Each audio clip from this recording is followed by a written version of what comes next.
Oh, they've got John up there.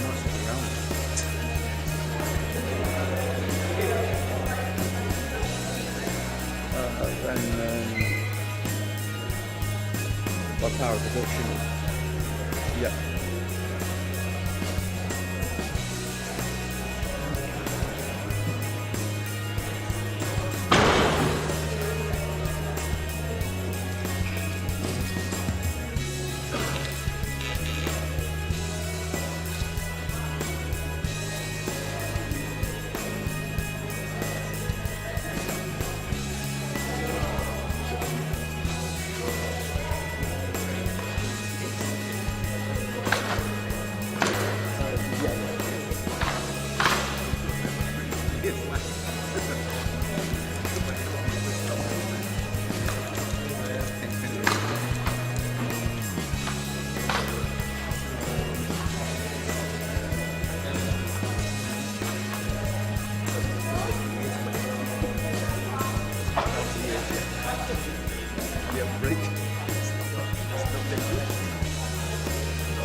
Yeah, but I think the DC board's about down a bit.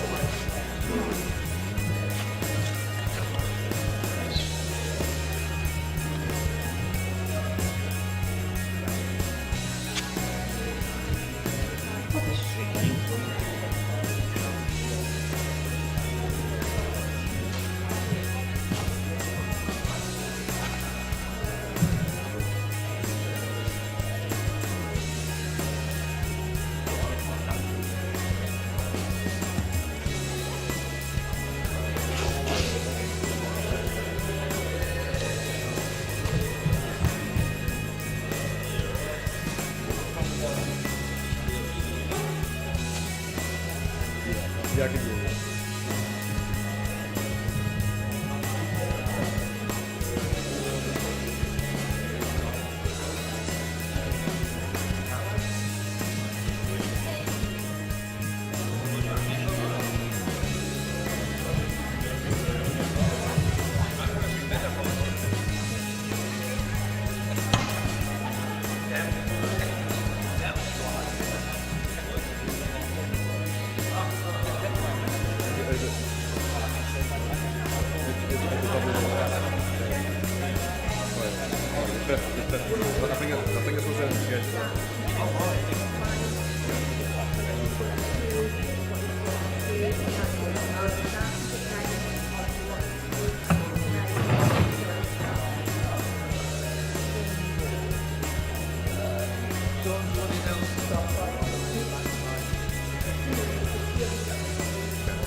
Yeah, just in case you have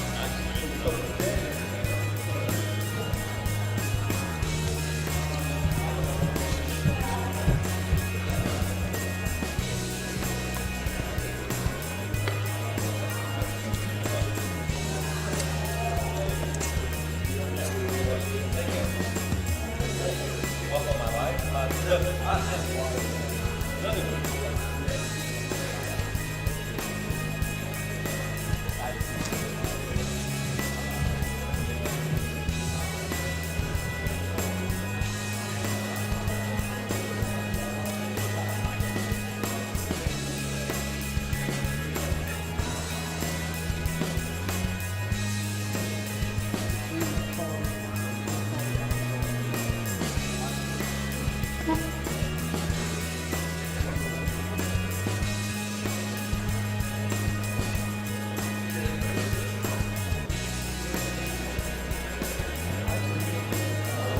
Let me just get complete.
Yep.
Good morning, ladies and gentlemen. Welcome to Finals Day of the Four Nations Para Badminton International 2024, taking place here at the Emirates Arena in Glasgow. Today we have 15 finals, which will be played on courts 1, 3 and 4. The schedule for today's competition can be found on tournament software by searching for BWF Para Badminton. All spectators are reminded not to use flash photography at any time during the competition. The last 4 days have seen 228 matches. Many were very exciting and close matches. I am sure the final today will be just as exciting and compelling. The presentation ceremonies will take place at the end of the play this afternoon. Please welcome our players and technical officials onto court for our first finals. On court 4, women's singles, SH6. From India, Nithya Sri Samasti Sabang. And from Peru, Juliana Paveda Flores. Your umpire is Antoine Fabay, and your service judge is Jim Gould. On court 4.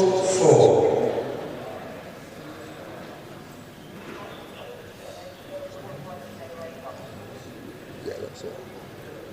On court 1, women's singles SL4. From Norway, Ellie Sophie Savoy. And from Indonesia, Linai Rantri October. Well, a very Glasgow. And your service judge is Ian Johnston.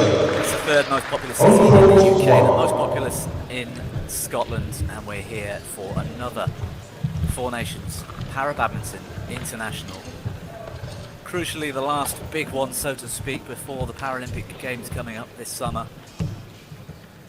It's the third Four Nations that's been run since 2022, and what a day of action we've got ahead. I'm Bobby Griffin.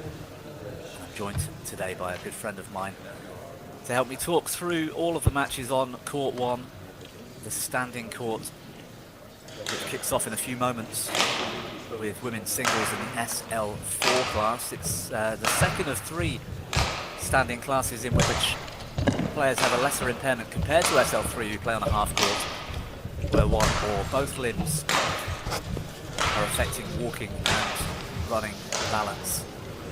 We've got the top 2 players in the world right now, ranked 1 and 2, Helle Sophie Sagoy from Norway, taking on Liani Ratli Oktila from Indonesia. Once again, it's their 11th meeting.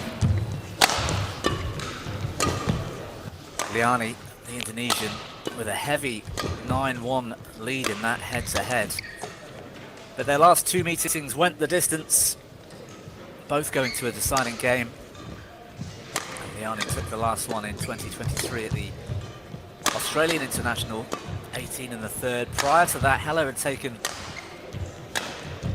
the 23 Four Nations title, this very event that hosted in England, Sheffield last year, and that was 21-15 in the third. And to help me talk through this one today, I've got I'm going to call him a veteran now of certainly spectating para badminton, Shami Sabron. Shami, good morning, it's really great to have you here. What are your thoughts so far on how the Four Nations, certainly this week, has panned out, and actually it's fairly recent history? A very good morning, Bobby. Thank you for having me here this fine Sunday here, and what an action that we'll have today. 5 incredible matches, I think. But with regards to the Four Nations, I think it's been a fantastic series of tournaments starting in 2022 with Ireland, last year in Sheffield, England, and now with Scotland as well. And from what I've heard throughout this week here from the players themselves, they truly enjoyed being in Glasgow. It's a new city for them, for most of them. and they enjoyed being in Scotland. So I think it's and next year maybe what I heard is Wales might be hosting the tournament itself. So let's hope that happens and continue this run of tournaments in the UK. Yeah, absolutely. They're really setting the standard, aren't they? The Four Nations. There's some great tournaments around the world. You're very much involved in how that's all developed and the running of those. But I was really impressed last year in Sheffield and again this year from talking to my Team GB teammates just to set the tone. I'm a former SL4 player myself and BWF commentator. Shami very much involved in the para badminton side of things. And yeah, this tournament set up this week in Sheffield's been run to the highest standard once again, which is great to see. Ladies and gentlemen, on the right, Heli Sophie Sagai. Yeah, it's definitely the standard that the players deserve, and I think Scotland has provided them with a really good facility and really good environment for them to compete this week. And you know, I'm happy that para badminton has got up to this level now. Play.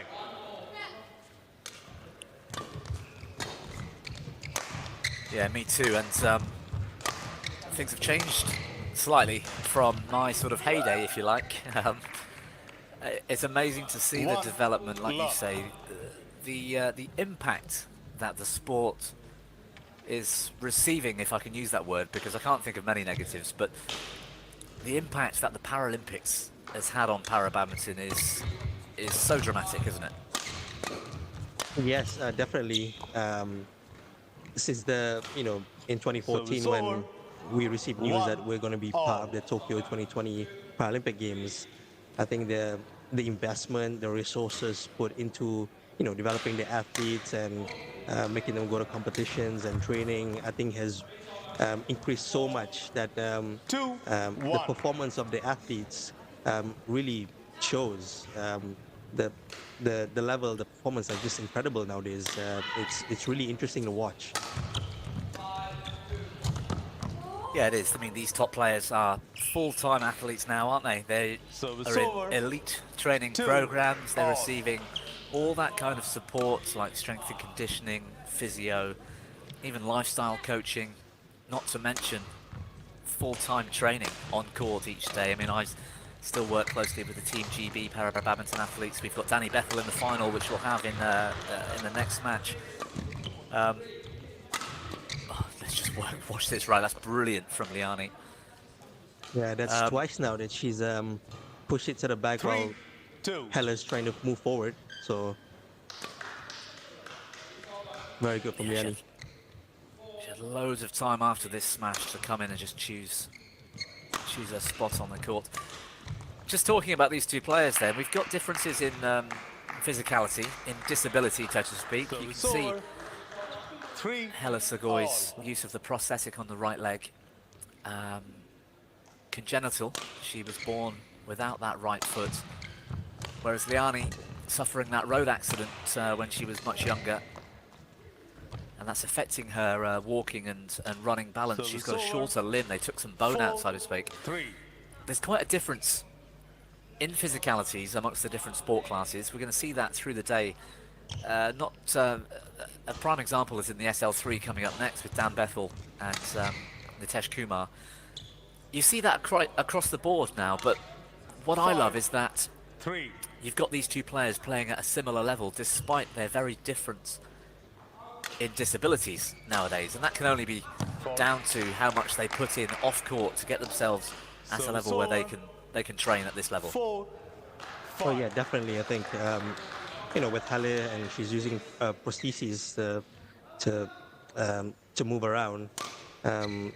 It's a little bit different than Liani, who can she can feel her right leg, or is it left leg, that she's impaired. With Halle, she goes all the way up to I'm not sure which part of the stump that she doesn't have, but I'm assuming she has to train really hard to make sure that she's putting her foot correctly in the location that she wants to in order to move. Yeah, well, I can speak with a lot of experience on that. She's got a very similar prosthetic to the one I've been using for the last few years on the para badminton courts.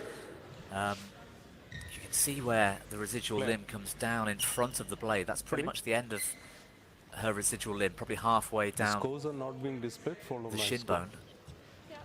Okay, the scoreboard's not working, as you can probably tell for any viewers watching at home right now. We'll have to listen quite carefully to the umpire, as live score's not quite up to speed either. But you're right, Shami, she has to work so hard. It's the ability or inability, really, particularly in the twisting and turning, to move left and right. That's the real struggle with single leg prosthetics. But she does it so well. I mean, she's trained so hard. She and I were European champions together in mixed doubles all the way back in 2014. And I don't think she'll mind me saying, but she's an entirely different player these days than she was 10 years ago. She was still a teenager at the time, so that's the main thing. But also, she's full-time, and she's so athletic now. She puts in so much hard work on and off court. And she really is one of the most physically able amputees out there, which is brilliant for her, and has progressed her all the way to the top of the world rankings. Yeah, I remember her from the 2015 World Championship, which is my first para badminton tournament that I was involved in. And you know, she won that World Championships in 2015, but the competition back then wasn't as intense as now. And you know, she's definitely worked really, really hard to get to the top of her category. It's much more competitive now, and for her to, with that kind of impairment, to be at the top is really impressive. Yeah, it is. She's not been world number one for all that long. I mean, let's talk about Liani as well. She's world number one in women's doubles. She's world number one in mixed doubles. And she's number two right now in women's singles. She and Chang Qifeng, the Chinese player, have been battling it out for the last few years at the top of some of the biggest events we've seen, not least the Paralympic Games in Tokyo, but also the World Championships and so many others. It is brilliant now to see Hella step up and challenge those two. I don't know what you think. You've been watching these guys for a while as we reach the mid-game interval. Here in the first, long way to go. Look at Liani's face. I think she's feeling this one already. Well, for Liani, she's pulling double duty and playing mix as well. Not to say that Sophie isn't, but Liani plays mixed doubles in every single tournament that she goes to, and even plays women's doubles at some of the major events as well. So she plays 3 events. Hella, on the other hand, sometimes play only singles. Only when she has a partner, Rika, that she plays mixed doubles. So maybe towards the end of the week, like this week, it gets a little bit tiring, and Liani's playing mix as well later on in the finals. Yeah, they've both had a great week in mixed doubles too. Hella and Ricard, the Swede, came through a brilliant match a couple of days ago to get through to that semi-final yesterday. But also Liani, she gave birth to her, I think it was her first child 2 years ago. Took the best part of a year off, which no doubt affected her ability on a badminton court. It's going to affect her fitness. She wasn't training, she wasn't competing. When these two met in the semi-final in Sheffield at the Four Nations last year, Hella came through in a brilliant third game, and no doubt Liani's feeling the effects of those lifestyle choices, but you can understand it. I mean, she's Paralympic champion, world champion. She's been there and done it all already. Starting a family is such a big thing. It's true, Bobby. These are real people. You know, we're talking about not just people with a disability, but people with a life. You know, off the court, and of course, you've got to prioritise certain things at certain times. Yeah, correct. And Liani is a little bit older than Hella. I mean, she's 33 years old this year, and Hella's only 26, so a 7-year gap. So I'm guessing after the Paralympic Games in Tokyo, I mean, Liani had to kind of decide on certain personal things. This is great court coverage from Hella, even under pressure. That's just a sign of that athleticism and fitness and balance and all that training that she's been putting in. Brilliant to see. I was watching her play mixed with Ricard in that semi-final, and she's elevated her game so highly these days. Service over. 13. That's true. And It's a earlier real this tough week, test, isn't it? yeah, that's true. Earlier this week, Helle and Ricard, her partner, pull off an incredible win against the world number 2 in mixed doubles. So, Service she's over. also becoming a really good mixed doubles player as well. 13. Great smash down the line, just threaded down Liani's forehand side. Couple of Live mistakes score is coming back in. on, right? 12. Yeah, I think it is. 13.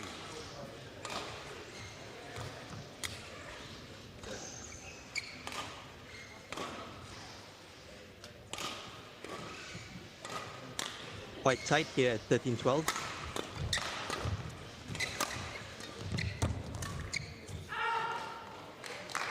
Yeah, the Brilliant. fist pump that stayed in from Sagoi.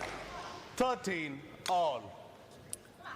I love that when there's a contrast in styles, and it's not for want of style.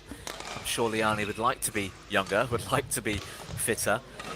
Equally, Sagoi would love to have the racket 13. skills and the experience that Liani's got, and that's what we're looking at, isn't it? It's a kind of hard work and fitness versus talent and experience out here, and it's always great to see that unfold and see what comes out on top. 13.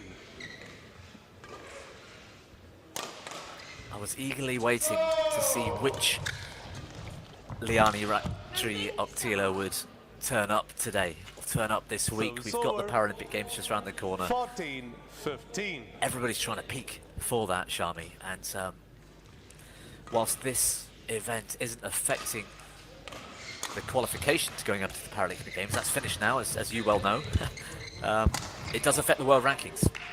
And then that affects the seeding positions in the Paralympic Games. 15 all. From your perspective, how important is that? I mean, it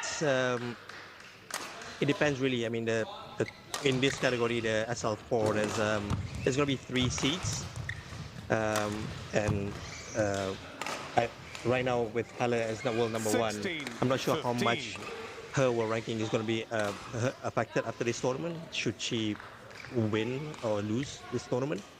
But you really want to put yourself in a position that at the best particular position in the group rounds, because you don't want to meet 17, 15. a player like Cheng He-Fang, who may not be seeded, interestingly, for the tournament, for the Yeah, Paralympic she's 4th Games. in the ranking, yeah. Yeah, correct. So that means that she could be in any of the 3 groups that would that for the Paralympic Games, and that could make it difficult 16, for some of these other 17. players as well. Cheng is a really, really good player, and I think everybody is trying to avoid her in the group rounds and to put themselves in a good position for the knockout stages of the competition. And those draws, 17 Shami, they come out all. in August, is that right? So the seeding and the positions for the Paralympic Games, they come out not long before the event really takes place. Yes, from the second, the draw ceremony for the Paralympic Games will be on the 24th of August this year, which is just 5 days before the 17. first day of competition. So it's quite close to the competition, and it will be very, very exciting to see who will be competing against each other at the Paralympic Games. Yeah, and like you said, Cheng He-Fang, she's really going to be the dark horse, if you like. Everybody in the sport, like us, know how good she is. 17. She'll be one challenging for that gold medal. She's been there and done it so many times as well, in multiple events, and has really been the sort of big rival to Liani Ratchiottila over the years. They'll all want to avoid her, no doubt, in the group stages at the Paralympic Games. But let's just take a moment to focus in on this end of this first game. Liani 2 points in front, 19-17. Those racket skills getting the better 20. of Helle. Game point. She's now got a game point to take the 17. first.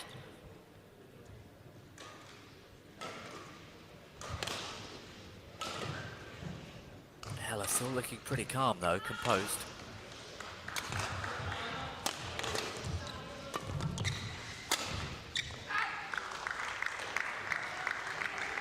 I'm sure Hella Service over. will want to 18, try and get a medal at 20. this year's Paralympic Games, having come so close in Tokyo when she lost the third and fourth match to Ma Huihui of China. So I'm sure this year she'll be gunning for one of those medals. Oh, it's brilliant from Liani. Game. Good rally to finish the opening game. Won by Liani Ratri Oktila. And those racket 21, skills coming 18. into play. She just has the time to keep the shuttle on the racket before she decides which shot she's going to play. Hella so late in the court, 4 or 5 times in that game, and that was the difference for me. Hella's got a tough job on her hands here today. She really needs to make the court bigger and take that time away from Liani. Opening game, 21-18 to the Indonesian. Pretty good display, Shami. So far, these two, as good as I've seen them, really. Yeah, true. Quite close first game here, 21-18.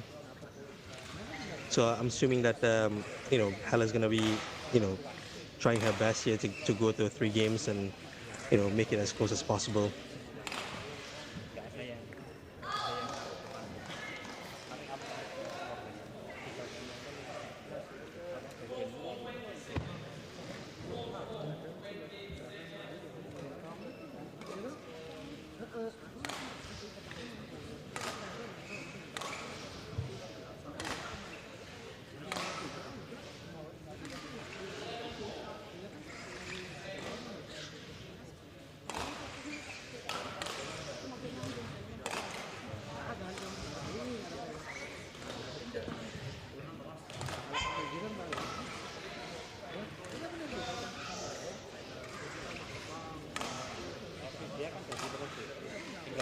Code 1, 20 seconds. Code 1, 20 seconds.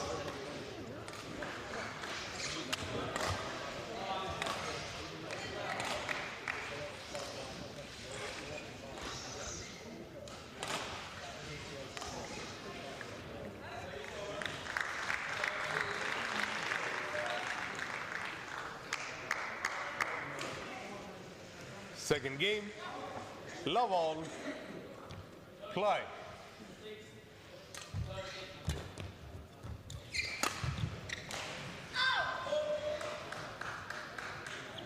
Service over, 1 love.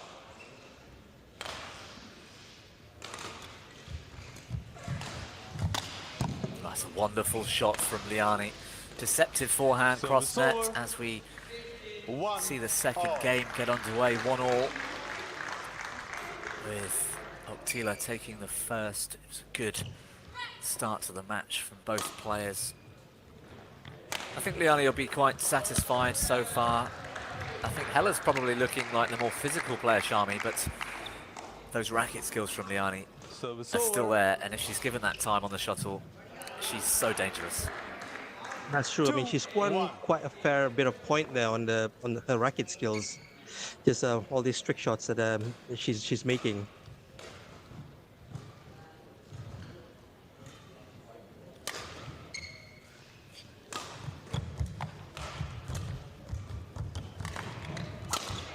Well, that's not coming back from Oktila. Really well set up rally. Service She's only over. got 2 tournament wins since 2-all. the 4 Nations last year. One of those was actually in the World Ability Sport Games just before Christmas, and winning her home event, the Indonesian International. That must have been nice for you, Shami, the last few years, to see those level 3. I think it's a level 3, am I right? Or is it a level 2? But those 3-2. tournaments evolve and come onto the circuit. Very much part of your role within the BWF. But how nice is it to see 4 nations put on a level 1, to see countries like Indonesia bring on other level 2s and 3 tournaments, and all the events that evolve around the world, from the Middle East to Australia. Service over. 3-all. Yeah, I mean, it's definitely over the last 10 years, it's been a good evolution of the tournaments. When I first got involved with para badminton in the circuit, there was only about 6 tournaments a year, and now we're looking at about last year in 2023 about 18 tournaments in total. So there's a lot more opportunities for athletes to get involved in different regions around the world. They can compete in many competitions, try to get to the highest level of the sport, which is the Paralympic Games. So it's very good to see, and I like that there's also a spread of competitions across all the regions. So definitely good for the sport. And from what I know, then in 2025 we'll have a lot more tournaments as well. So it's good. Well, that's really good to hear. 6-3. We're looking at Liani again, some terrific racket skills. Hella's coach unsure what to suggest by the look on her face right now. But yeah, Shami, it's great because I see it within the Team GB. The coaches, the selection committees, the players themselves are able to be a lot more choosy, to pick and choose which events they're going to go to maximise those ranking points. World rankings means qualification for the Games. Paralympic Games is all about that exposure in the sport. And really that's where the money is in the sport. If you can medal at the Games or get far, that's what we see a lot of funding coming from the governing bodies. And that's what it's all about really. And like you say, 10 years ago where we only had a few international tournaments, players just went to everything. But now, where there's 10, 15 and more tournaments, you're choosing where you can get ranking points. You're choosing to go and win a level 2 instead of competing at a really highly entered level 1, for example. How are you feeling about the structure and the fact that you've got more ranking points in level 1 than you have in 2 and again in 3? Is that working so far? Do you feel like it's been successful? I think it's we started the whole new structure in 2022, obviously, and then I think it's been really good because from the feedback that I received from the coaches, they're now able to, like you said, select the tournaments that they want to go to instead of previously going to everywhere. There's a clear definition of what the tournaments offer in terms of ranking points. So the elite players will obviously go and try and compete at the highest level, and then the slightly lower ranked players, when they need more development tournaments, they could pick the level 3s, which is very good for them, not having to play on all these elite level players at their first tournament. Imagine going up against Lin Dan in your first badminton tournament. I mean, that used to happen in para badminton, where the players would meet the world #1 in their first tournament. But with the different structure, we have level 1, 2, and 3. The level 3s are more developmental, and you can compete at your first tournament there. So it's good. As we look at Ricard, Hella Sofie's mixed doubles partner from Sweden, and his mum and coach sat next to him. It's 11-5 in the second. Tila taking the opening game as well. She really has a stranglehold on this final now, Shami. But you're absolutely right. I mean, even when I started in the sport back in 2009, 2010, I think my first international, to have those more localized tournaments as well. We've got a lot more festivals and regional camps and things going on in the UK, which is an introduction for young players and for new players, especially where you might have had an accident and that's cause for disability and you're getting into the sport. But to have those level 3s where you wouldn't expect to meet a Chialeku or a Liani Oktila in your opening match, how, like you said, how off-putting is that to turn up and get absolutely destroyed by a world-class full-time athlete when you've only just started playing the sport. So that's a really good positive, I think, from the BWF to have created a structure where you can come in as a young or a new player. It's true, Bobby, and Liani here has won quite a number of points now at the net, and Helle seems to be struggling getting those back. Yeah, I mean, again, given Liani time, especially in the forecourt, she's a terrific net player. She plays a lot of mixed doubles. That forehand, for example, then, you just saw it from the side shot. The skill, the technical ability, that's where she's a level above Helle right now. Helle might get there. I mean, she's younger, like you said, she's got time on her hands, but if I was Helle, I wouldn't be playing Liani in the forecourt. I wouldn't be playing slow shots to the forecourt to allow Oktila to get there. She needs to push her back, make her late, and then drag her all the way into the net on the full stretch to not give her time to use those racket skills.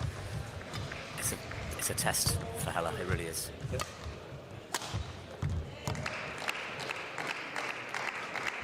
8-13.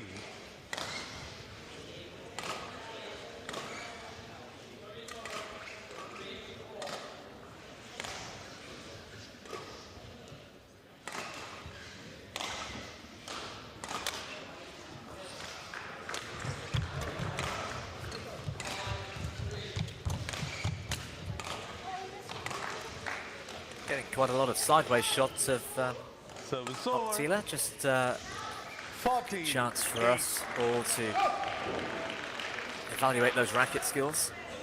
She's breathing heavily though, but she's looking quite composed, Shami, and confident.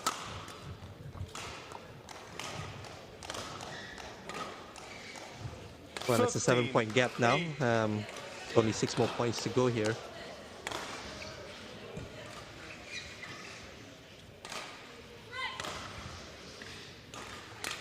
I'm sure there is a little bit more focus on the singles here for Liani this year because of the Paralympic Games. She missed out on the gold medal at the Tokyo Paralympic Games to Chang He-Fang, obviously, and won her mixed and women's doubles. So the singles is really the only, major title at the Paralympic Games that she doesn't have yet. So I'm sure she wants to fill that gap in her resume. Service over. 16-9.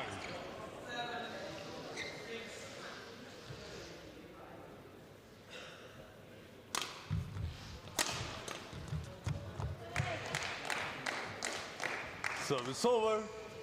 10-16.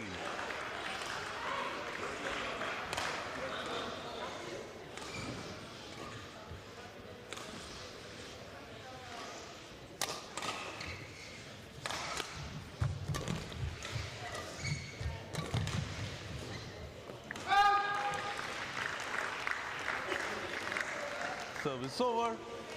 17-10.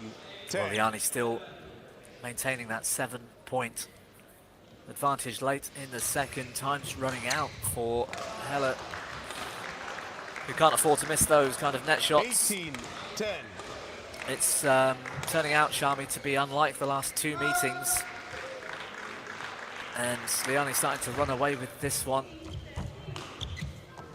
And it's a good sign going into the Paralympics if Liani's 11-18. on this kind of form.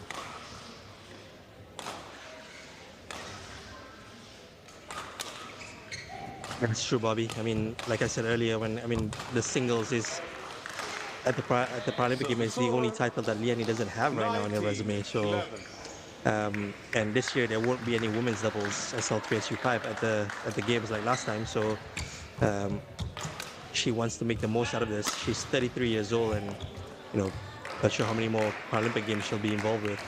Service over. 12-19. Going for the body with that smash. Good block from Helle. Last chance, really. Helle needs to push right now to stand any chance in this.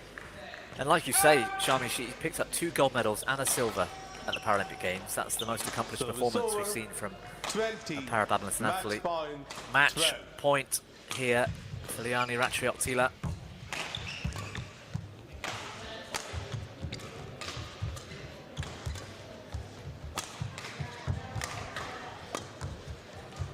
Oh, Helle undecided, the whole court's open. Liani's come through. A polite applause from Helle, who just couldn't quite keep up today. That's a terrific performance from Oktila. And played hard left. Match won by Liani Ratri Oktila. 21-18. Very, very good performance from Liani here. Very confident in the game today, and you know, secured the wins in 2 games, which is great for her going to the, going to the Paralympic Games against a really top player in Helen Sophie Sagoy. Yeah, absolutely. 27, just pushing 28 minutes for that women's singles SL4 final. She'll be delighted with that, Shami, because she's got to come back on court later for the mixed doubles. That's true. Yes. She's up against her teammates, Freddie Setiawan and Kalimetis Sadia, with her partner, Hikmat Ramdani. That's match number 5. We'll have that live for you. And that's more her comfort zone as well, I would say, doubles. To come through in straight games in the women's singles. Terrific day so far, terrific week for Liani Oktila.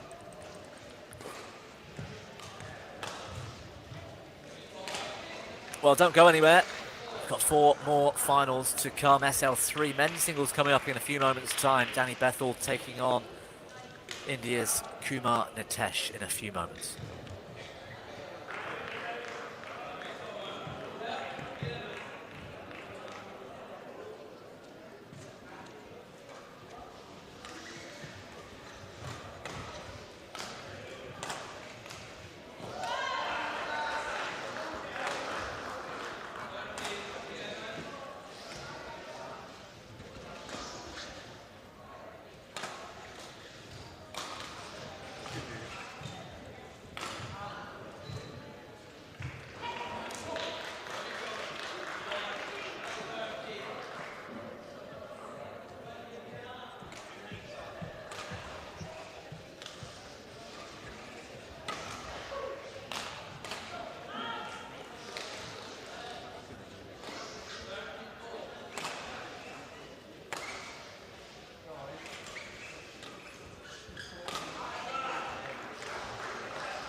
On court number 1, the men's singles SL3 final. Please welcome from England, Daniel Bethel, and from India, Kumar Nitesh. Your umpire, Cornelia Schroeder, and your service judge, Peter Chow.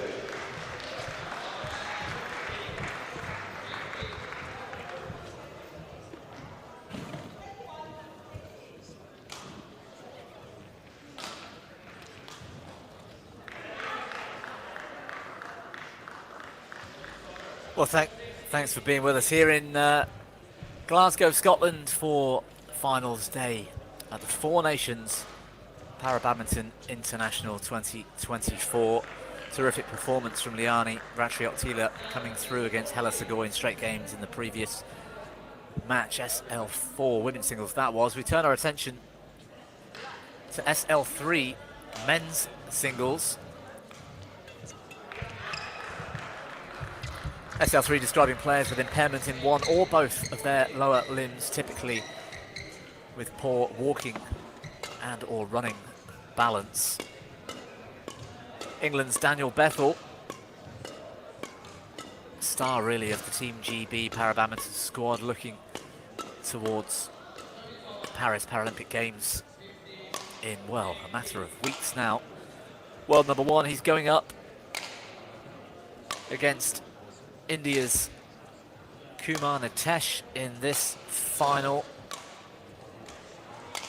Big news really, the absence of Pramod Bhagat right now in the para badminton scene,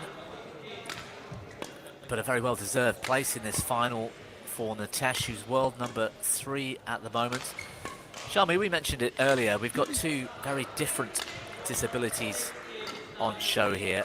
How good is it for you to see that and see how para badminton, over a lot of other sports, is able to showcase such a range of disabilities?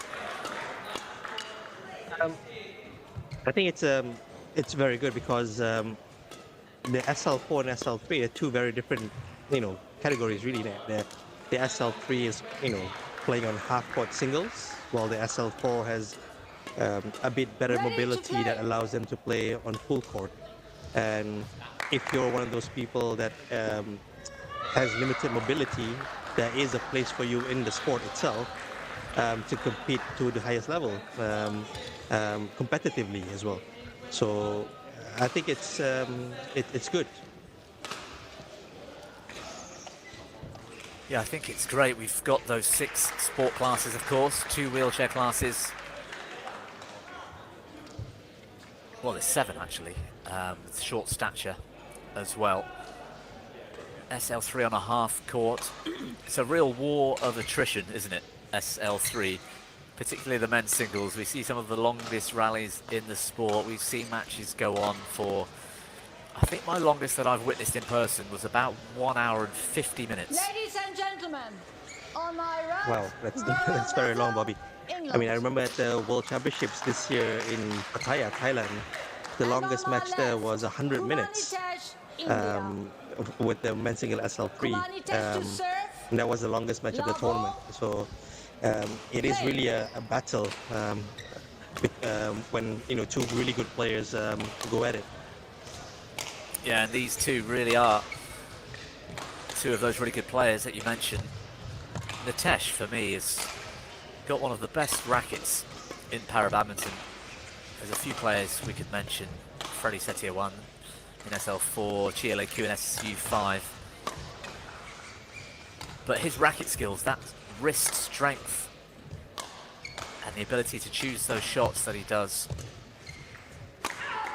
for me, really puts him up there and sort of cancels out, to some extent, that disability. An above-knee amputee on a half-court has a really, really tough job to do physically. Brilliant from Nitesh.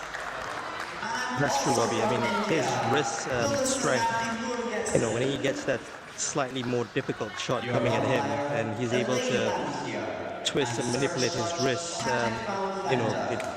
it neutralizes the shot itself and able to put it back to his opponent, which is good.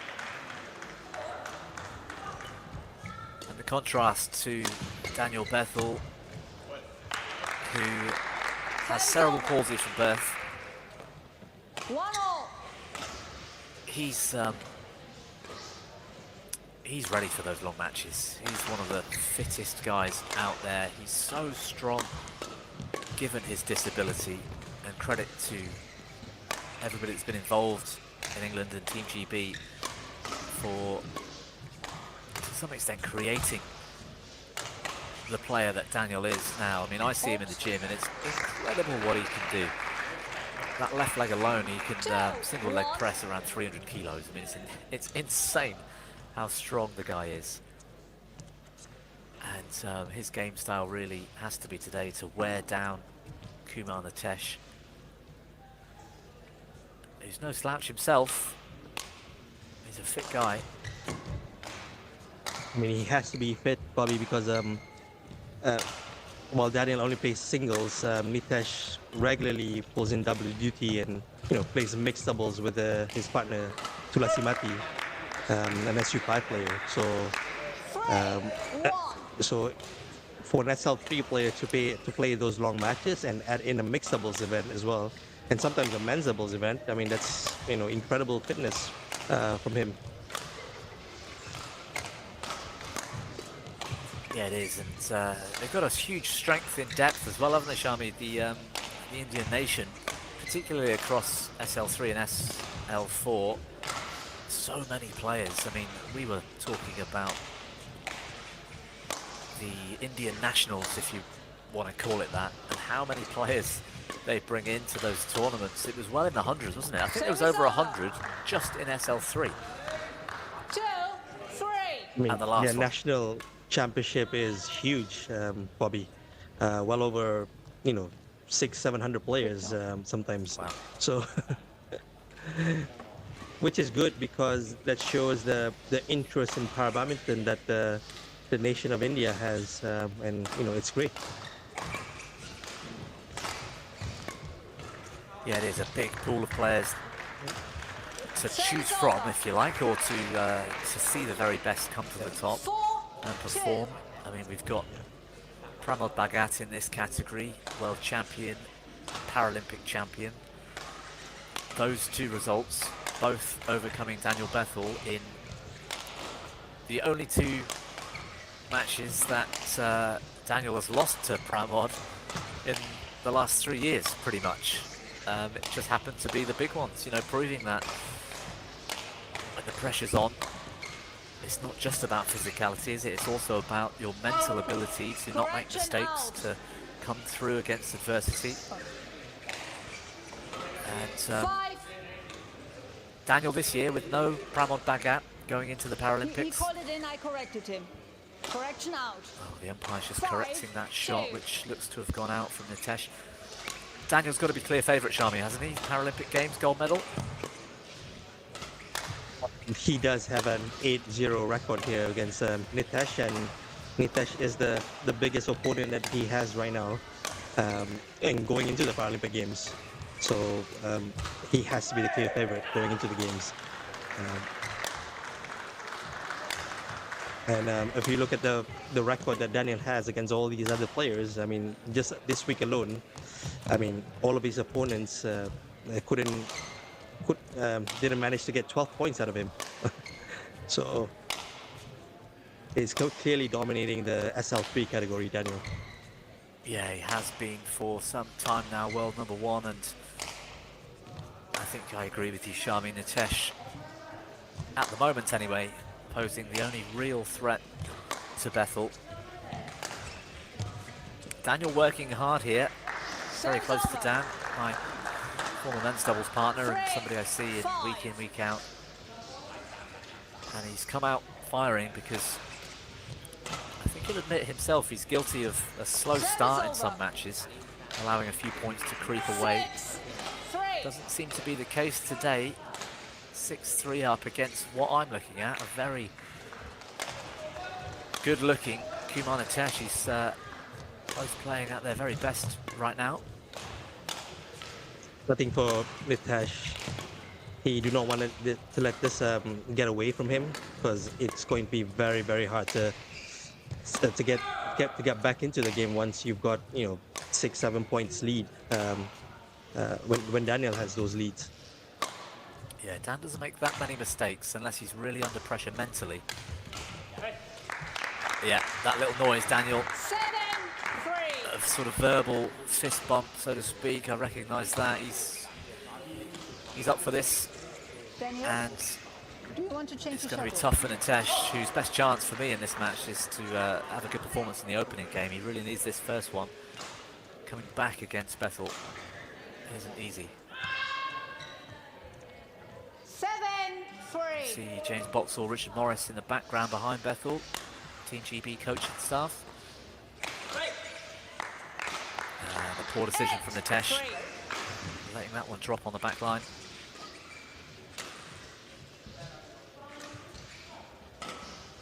The last time these two met was at the Para Badminton World Championships semi-finals this year, and that match went to 3 games, with, you know, obviously Daniel winning the semi-finals there. But it was quite a close game. Yeah, they've had a few close battles. Some of Nitesh's teammates as well over the years have put up a good fight against Bethel, not just Pramod Bhagat, but Manoj Sarkar as well.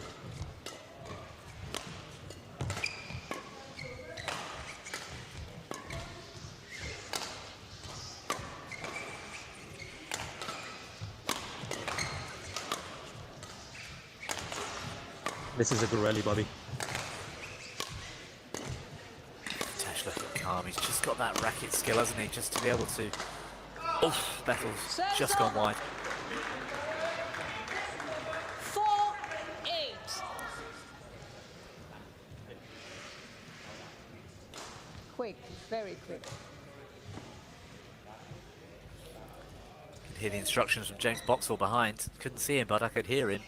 And I think that gamesmanship is something, again, that Bethel has really evolved into over the years. When things get tight, not rushing, taking breaks when physically you should try and get a breather. You know, we see that at the top of the able-bodied game. Certain players like to sort of exploit the rules just to get a bit of composure back or to break the momentum of their opponent. Something Bethel has got much better at as he's got older. Service over. Actually, when you're playing with in this event, you know, the SL3 event, it's characterized by long rallies, and you know, your mantle has to be strong in order to, you know, last very long on court, basically. Service over. 5-9. You've got to be very, very patient to finish the point. Yeah, patience is a huge part of it, isn't it? In half-court singles, there's just nowhere to go on court. It's almost a game of chess, isn't it, at times? Trying to create that opening. That's wild from Nitesh. Service over. And that's the thing, that's the lack of patience. He built a great rally. That reverse slice opened up a short lift, and he had a chance to attack Bethel. And you almost get too eager, too keen to put the rally away. Yeah, exactly. I mean, he will win 1 point and, you know, probably lose the next two, and you know, Brilliant. the gap just keeps building for him. 11-5 interval. Well, this is brilliant so far from Daniel Bethel. 11-5 at the break, and Nitesh really up against it.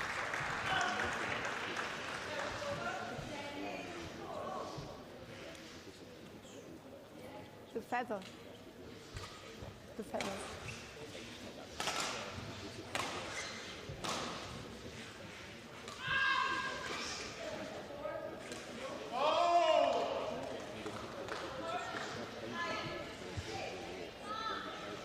Court 1, 20 seconds. Court 1, 20 seconds.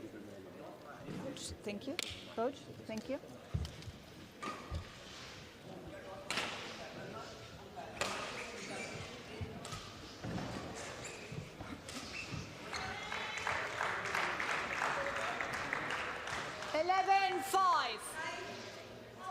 Play.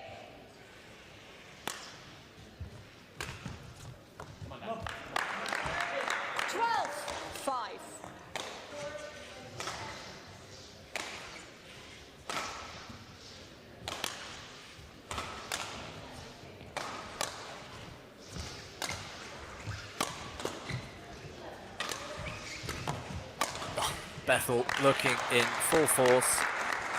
13-5. He's a real handful on this kind of form, Shami. I think Kumar's best opportunity now is whether Bethel loses his composure, whether he starts taking a few shortcuts and gets a bit impatient, tries to finish the rally too early and starts leaking some errors, because on this form, there's just nobody that can beat Bethel. Yeah, that's true. I think it's running away now from Nitesh here. 14-5. There's Boxley and Doris, or James Boxall, Richard Morris. Not smiling yet. Still work to do. There's been some good comebacks over the years though, Shami. I'm sure you've seen a few yourself. But there's been some incredible comebacks from, you know, players playing against Bethel, well, especially at the Paralympic Games with Pramod winning that one. I think he was down quite significantly in the second game, and Pramod just manages to finish the game in 2, which was incredible, really. But Daniel looks very, very strong here, and it's going to be hard for Nitesh to get back in this first game. That is superb from Bethel. 15-5. it's worth balancing that argument because Bethel's also got Daniel. brilliant racket skills in certain positions on the court. That's forehand slice, really well executed. And these two top players covering just half the court, their defence is so good. You need that variation. You need to be able to slice the shuttle, cut the shuttle, punch clear, and crucially all of those shots need to look the same as they're prepping overhead.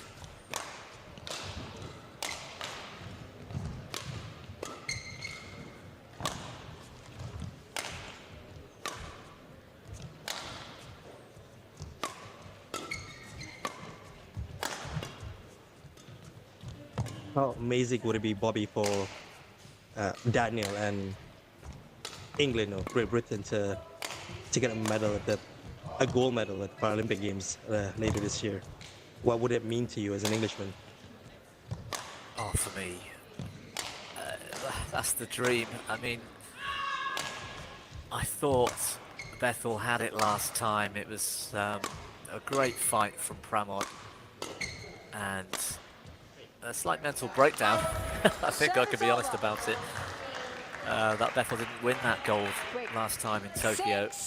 15. Kristen Coombs came through in SH6 and took the bronze in the men's singles as well. And, you know, the whole of Europe only saw 4 Paralympic badminton medals. 2 for Lucas Mazur in SL4 men's singles and SU3, SU5. Mixed doubles with Faustine, and then Bethel and Coombs. 16. To see a gold come back for GB would, you know, really do wonders for the sport. And it's testament to all the hard work that's gone in. You know, they've really embraced 16. the elite sport that is para badminton now. Everything that goes in behind the scenes is professional. It really is just you know, showcases the top of para badminton. We've had Vitor Tavares come over and train with us for 2 weeks. The last 10 days leading up to this Four Nations SH6 men's singles. We've had him, Coombs and Shepherd all fighting it out. You know, 3 of the top 5 players in the world, top 6 players in the world. You know, learning from each other, putting in, and testament to GB for inviting him to come over and embrace that. And you know, I talked about earlier with, you know, we've got lifestyle coaching, strength and conditioning, nutrition, psychology, all of these things going on. We've got physio with not just rehab afterwards, but prehab before they start training. You know, this is really Service over. the top of sport, and to see a gold come back, and most likely that would be Daniel Bethel if things don't go wrong somewhere, or he gets injured, or you know, something happens on the day. It'd really be a dream. It'd do so much for the sport, and not just the sport to look at and to be proud of, but also to affect it physically. You know, medals create funding. It's as simple as that. If you've got chances of medals at the Paralympic Games, your nation, however that's funded, are more likely to put money into the sport to create more Daniel Bethels, to allow Bethel to go on and do what he's trying to do. And not just that, we've got other players within the GB squad playing at this sort of level, and we've got a pathway developing of young people coming through that we want to see go on to the Paralympics in the future. So without the funding, you know, we can't do that. Without the medals right now, we haven't got the funding. So that's, it's not just I'd be proud and it would be nice. It's a physical sort of requirement that we're performing at this level. So yeah. Daniel, back on court. 19-9, Bethel 10 points lead. And I would say cruising through this opening game, but it's not easy.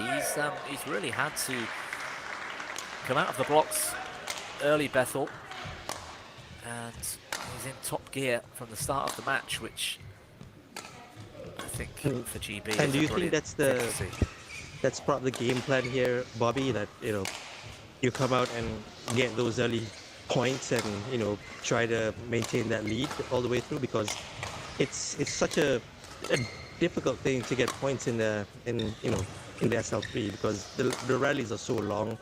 You get tired, obviously.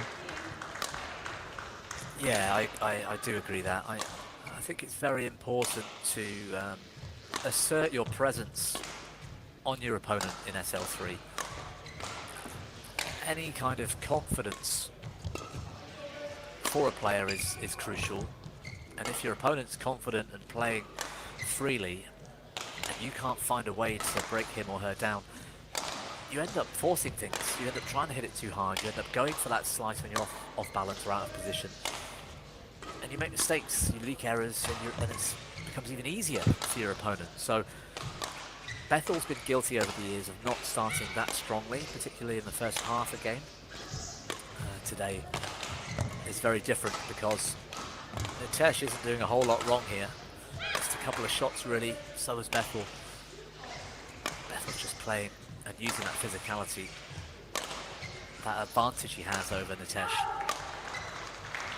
And again, playing against Bethel when he's playing with this kind of focus and timing and confidence, it's so hard to break down.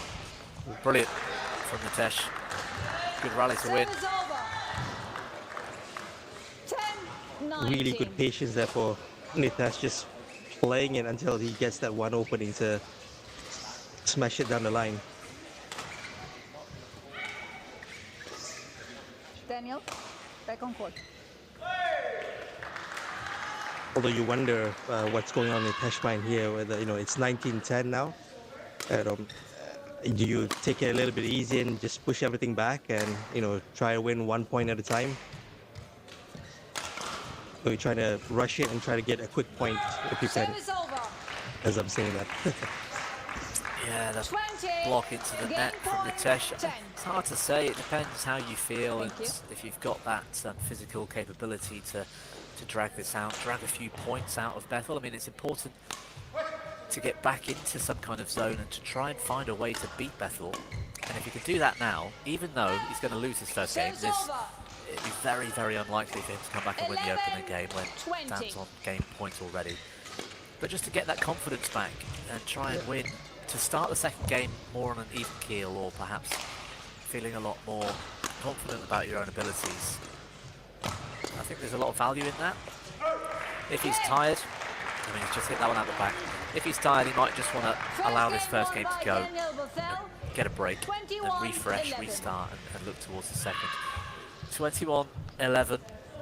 Daniel Bethel is looking like the dominant force that he is in SL3 men's singles.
Chord 1, 20 seconds. Chord 1, 20 seconds.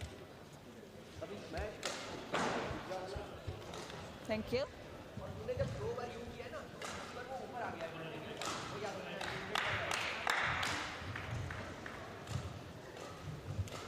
Players back on court.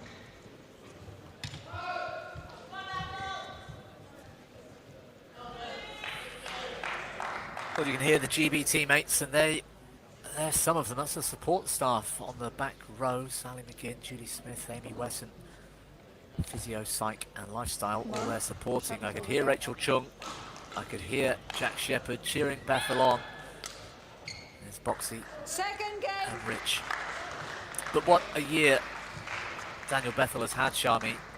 I know you've looked into it. Tell us about his win-loss ratio over the last 12 months or so. Level. Play. 2023 was incredible for Daniel. I mean, from what I know, he played 38 matches. He only lost one of those matches through retirement. So, I mean, 38 matches played and only one. It's an incredible record, and a retirement. It wasn't even a defeat. Exactly, and you know, shows how dominant he is in this SL3 men's singles category.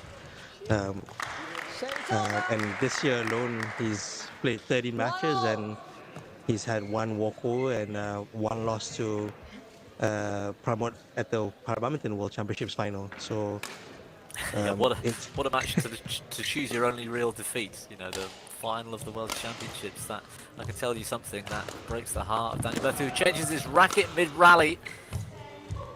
Absolutely incredible from Bethel. Now he needs to go on and win this point, because that is like showboating for me. That's exhibition stuff. He's playing a game of singles. He hasn't got a partner to back him up. He breaks a string. And he ran off halfway through this very rally to change rackets, and it's still going on. How quickly was he on that? Immediately, Unreal. just, yeah. And to get the feel as well, he's outfoxed Nitesh. He's come through on the rally. That is brilliant from Bethel.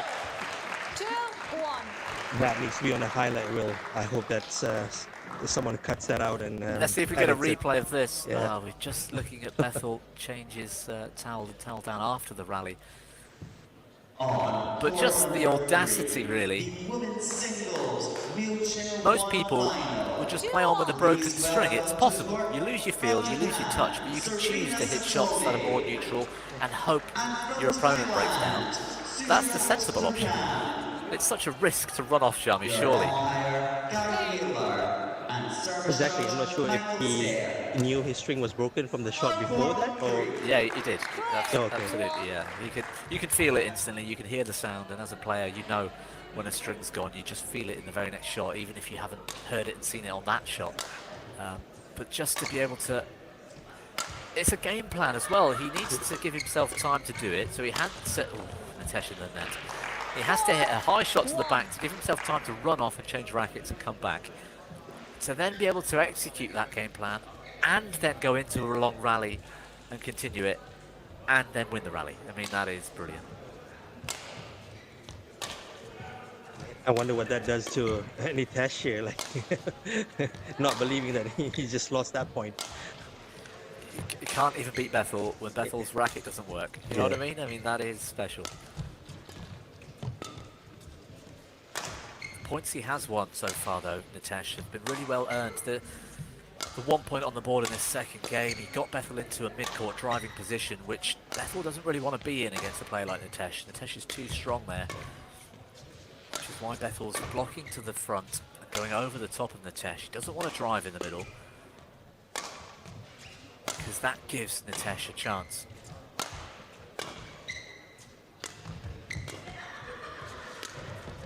First slice twice from Nitesh.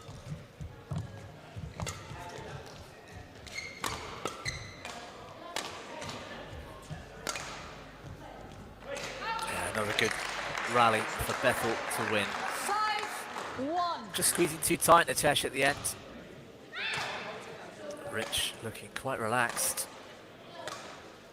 We both know, Shami, don't we, that Rich isn't always as relaxed as he looks right now. I'm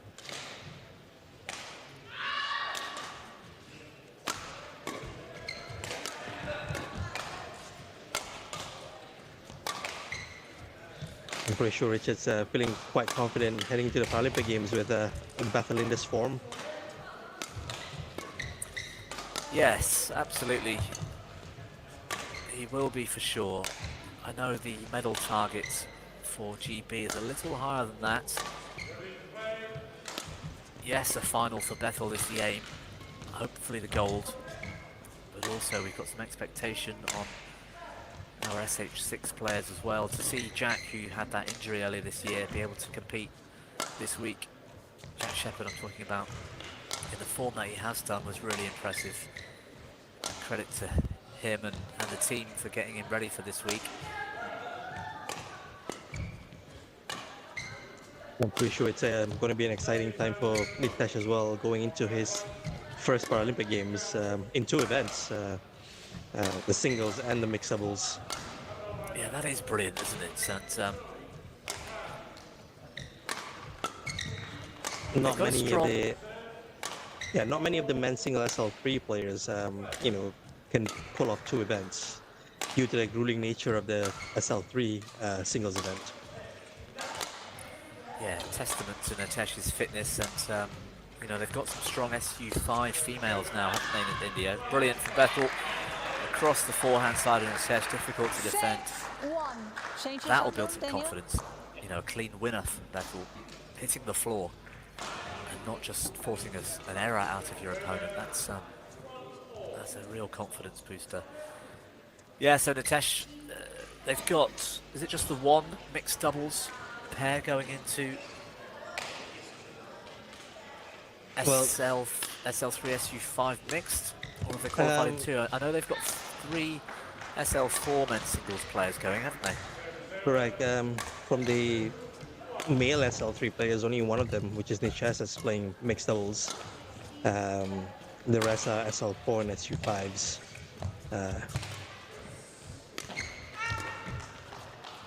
Oh, sorry. There's one more pair from China, which is Yang Fuxia and Yang Jianyuan, that's qualified for the game as well. So apologies for that mistake. Yeah. So there is 2 SL3 men that's playing in mixed and singles. But Yang is a little bit lower in the rankings, and he's just managed to get into the singles through the doubles. Yeah, that's a really interesting, sort of fascinating setup, isn't it? Being able to qualify for singles through the doubles ranking, particularly mixed doubles, 3s, 4s, and 5s. Yeah, it is a little bit of an interesting method to qualifying for the Paralympic Games. A little bit different from the able-bodied side, which, you know, most players would qualify through the specific event which they play in. But for the Paralympic Games, because we have 16 events and allocation of only 120, and you have to be a little bit creative on how people qualify for the games, ensuring that we don't have more than 120 that were allocated by the International Paralympic Committee. Yeah, let's talk about that for a moment, shall we? Because we had 14 gold medal events in Tokyo. We've got 16 this year, with SH6 women coming in, and that's obviously mixed doubles and their singles event. And the other is SL3 females too? Correct, yeah. So 3 new events coming in, and the women's double SL3 SU5, which was in Tokyo, were dropped from the games this time.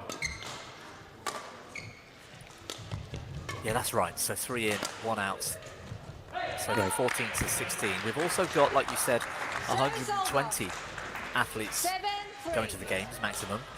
We had 96 in Tokyo, is that correct? 90. We had 90 athletes 90. Going to the games last time in Tokyo. So a 30 player jump from that, which is good for the sport. Yeah, that's a third more than last time, which is great to see the sport grow. Great to see more events going in, because for viewers that haven't watched or been involved in para badminton for all that long, we've actually got 22 gold medal events when it comes to, for example, a World Championships or an international like this one. So to now have 16 of them featured in the Paralympics is great to see that grow. I used to be quite bitter about it. My favourite event, my top event, was men's doubles, SL3 SL4 with Daniel Bethel. For that not to go to the Paralympics in Tokyo was hard to accept, but to see those events starting now to come in, we might see those kind of events feature in years to come, in Paralympics to come, whether that's LA or Brisbane or even further in the future. But they've got to carve it up somehow, Shami. You know, and this is proven to be successful. We're watching an international, not a World Championships, not a Paralympics, but just a, all right, level one of the top internationals. That's been really well run, professionally run. We're watching it live on TV with live commentary. It's testament to the sport, how well has it evolved over the last 10 years to get to this stage. Yeah, exactly, Bobby. And, you know, you as I would say a former player now, you know, would I really understand how, you know, how much things have changed from when you played, and, you know, how the organizations are run during your time compared to now. And to see this happening for me over a period of 10 years has been, you know, really satisfying. And, you know, the players deserve it. They work really, really hard to get to where they are. And, you know, they are, you know, fantastic athletes. You know, they put in so much effort to be better in the sport. So, and the matches that we've seen nowadays is, you know, high quality matches. You know, the level of badminton is really, really good. Well, it's good timing you just said that, because Nitesh with a chance to finish the rally early doesn't take the opportunity. These two, the last 5 minutes or so, and that's how long it's taken for just 4 or 5 points, I'd say. Some of the longest rallies we've seen all week. And Nitesh in the previous rally, Bethel thought it was going out the back. He leaves it to fall on the line. The margins for victory in this kind of level is so small. And that can only be achieved when your badminton is up to the level where you can compete, because I tell you what, the defense of these two is some of the best in the world. We have Daniel Bethel training against the English able-bodied squad sometimes for sort of exhibitions or for training scenarios down at Milton Keynes. And you know, they're all surprised when they come up against Daniel Bethel on a half court how difficult he is to beat, and he beats some of them. I'm not going to mention any of their names, I don't want to embarrass them. But, you know, he comes through against well-known English able-bodied players. And that's the level of para badminton these days. Yeah, I'm sure not many people can, you know, keep up with Danny Bethel playing half-court singles. On court number 4, the women's singles SL3 final. So please welcome onto the court from Indonesia, Sagakura Purwanata Iktia, and from India, Manasai Girisha Chandra Joshi. Must be quite satisfying, Shami, as they introduce the women's singles SL3 final going on to, I think it's court 4 in a couple of moments. It must be nice now to see them. Yes, they were in Tokyo in SL3, SU5 mixed doubles, great net exchange.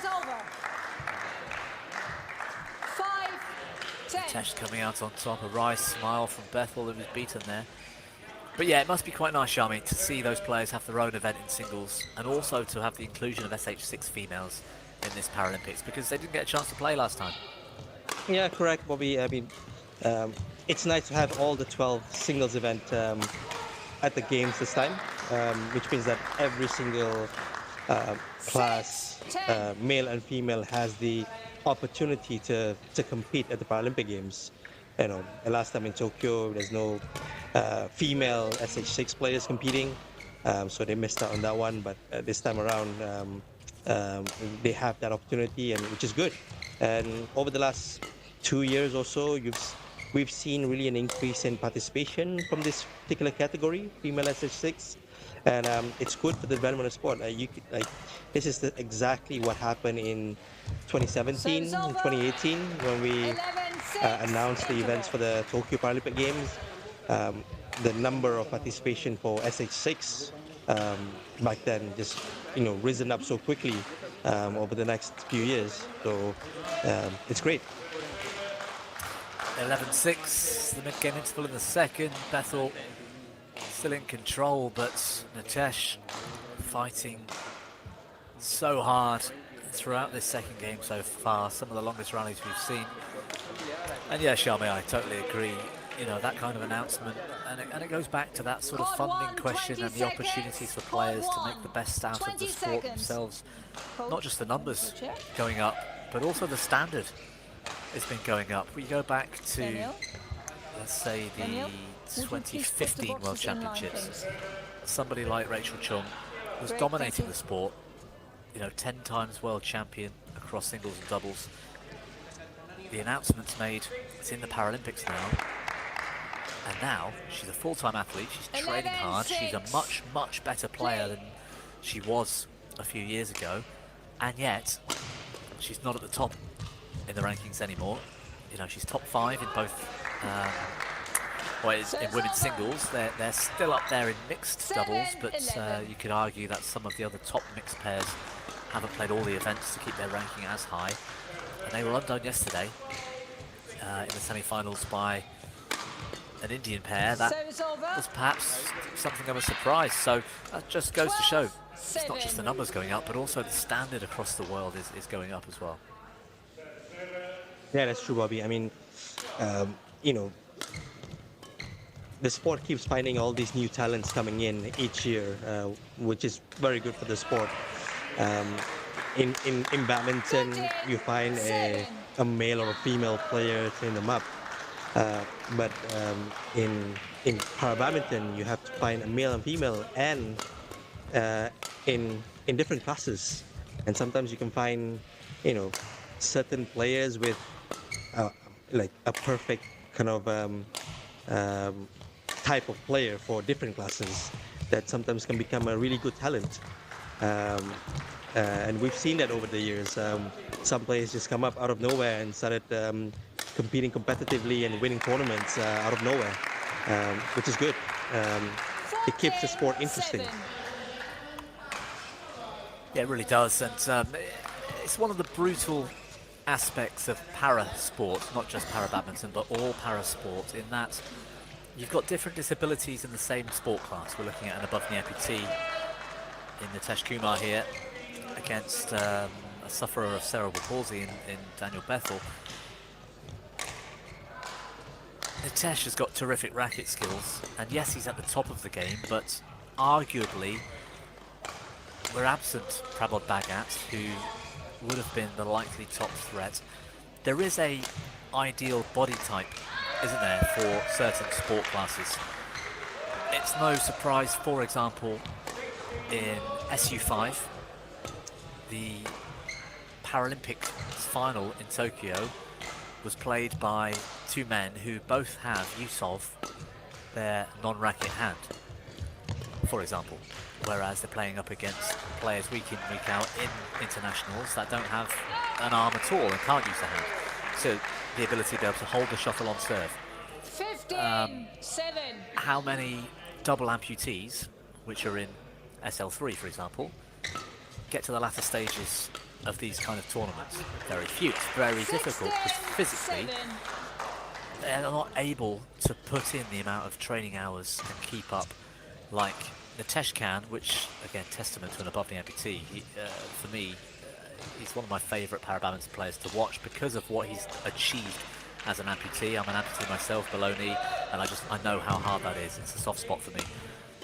And we see it across all the sport classes. And it's the same in other sports. It's the same in running, it's the same in swimming.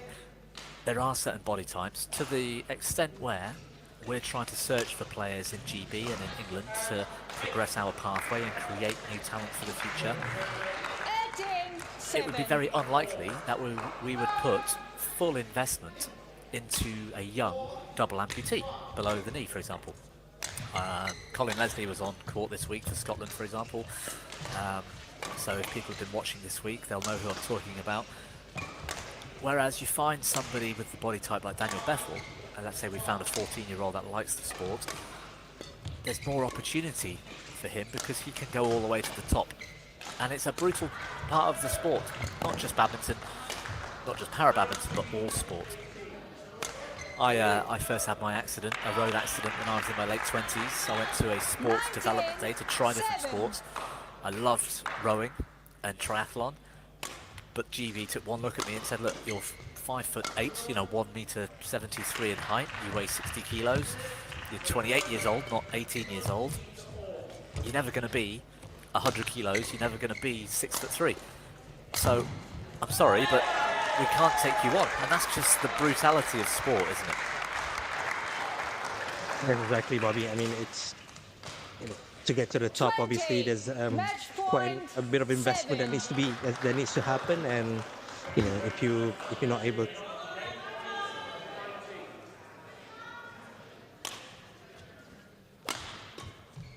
Yeah, sorry, Shami. We'll continue that in a couple of moments. Let's just see. It's important for viewers focusing in at 27. Bethel on match point.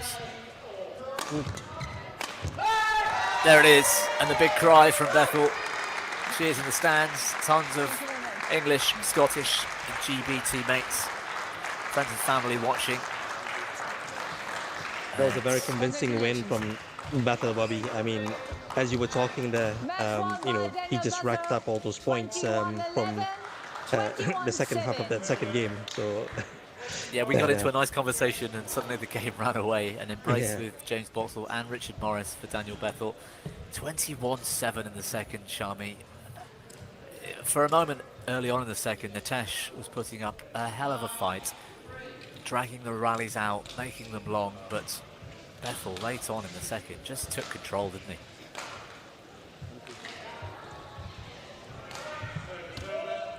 I mean, Nitesh probably has to go back here and spend the next 2 months figuring out how is he going to, you know, be a bit more competitive with his game against Daniel here, because these two are possibly going to be the first and second seed at the Paralympic Games, and which means that if they win all their matches there in the group rounds, they'll likely to meet each other in the finals if they make it to the finals. So.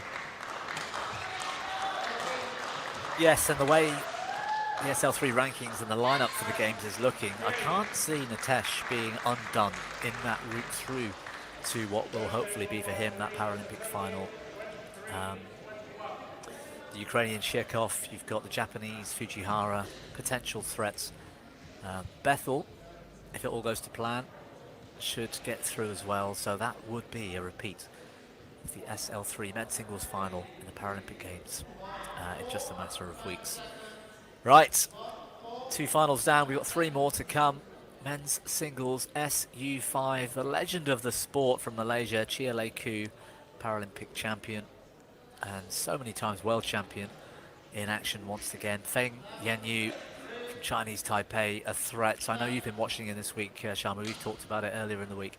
That's just coming up in a few moments' time, so don't go anywhere. Stay with myself, Bobby Griffin, and Shami Sabron for the next 3 finals. We'll be back in a couple of moments.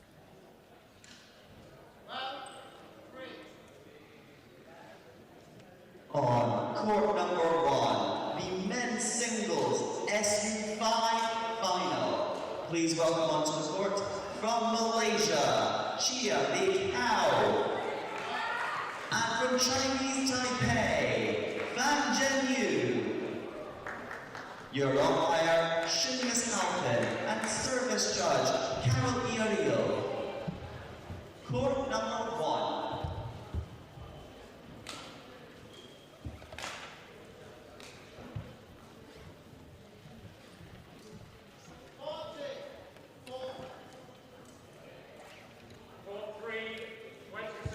This should be a really interesting match, Bobby. We've got the world number 1 and right now the world number 3 in the rankings. Yeah, it's going to be a thriller SU5 men's singles final here at 4 Nations Para Badminton International 2024.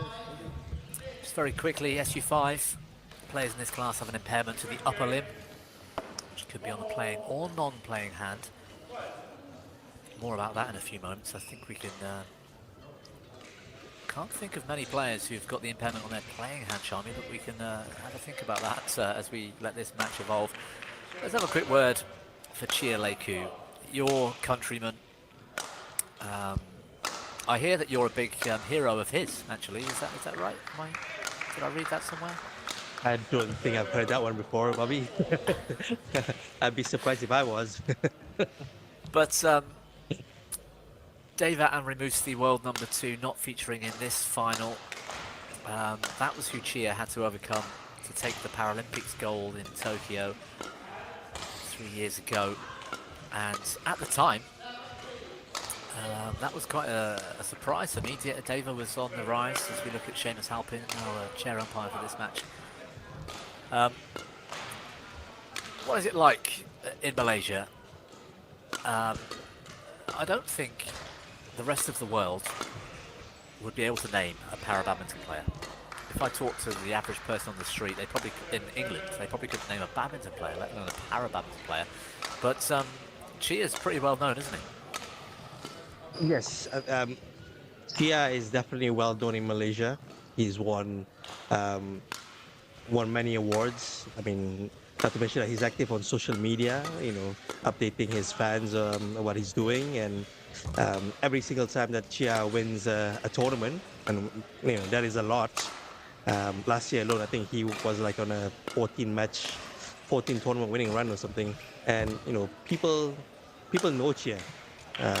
Ready to play. He is quite famous in our country. He is obviously the first Paralympic medalist, a gold medalist as well for badminton. First Paralympic medal for Malaysia, I believe. Is that right? Not just in badminton, but in any sport. For the Paralympic Games, Malaysia has won gold in other sports such as athletics. But for badminton, I'm talking about general badminton or para-badminton, Chia is the first badminton player to win in a goal in Olympic or Paralympic Games. Much to the disappointment of Lee Chong-wei, who never quite made it with Lin Dan being so strong over the years. Correct. So, and if you know Malaysia, you know how popular the sport is of badminton is in Malaysia. It's everywhere, and we take our badminton seriously.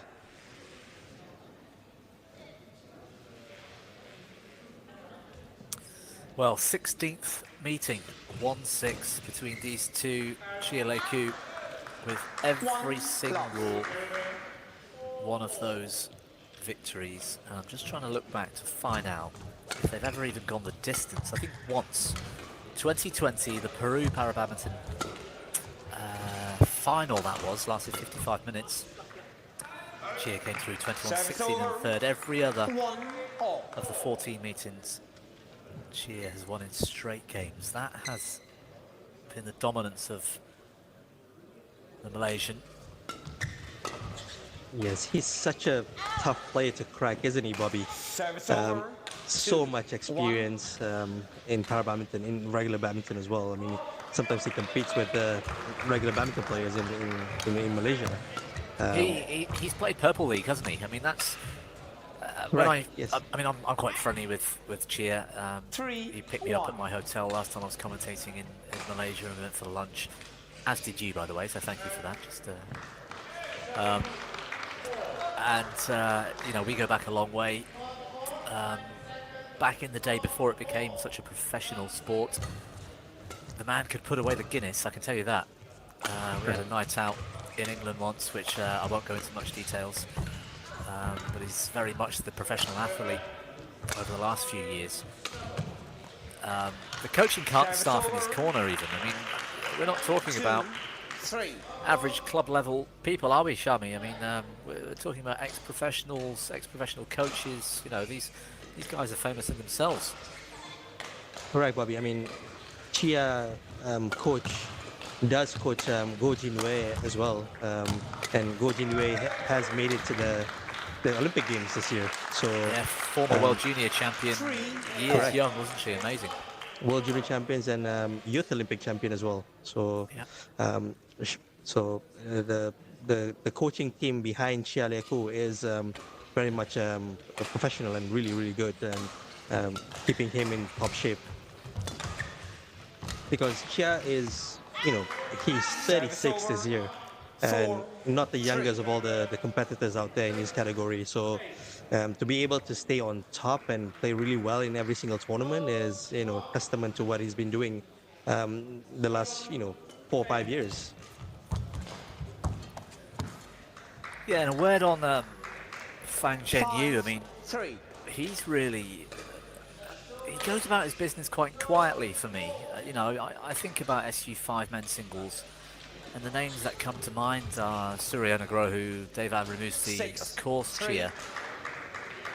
I don't ever think of Fang as somebody that's going to be challenging for titles, and yet he's been in a handful of finals. He won in Japan last year, although it wasn't a level 1.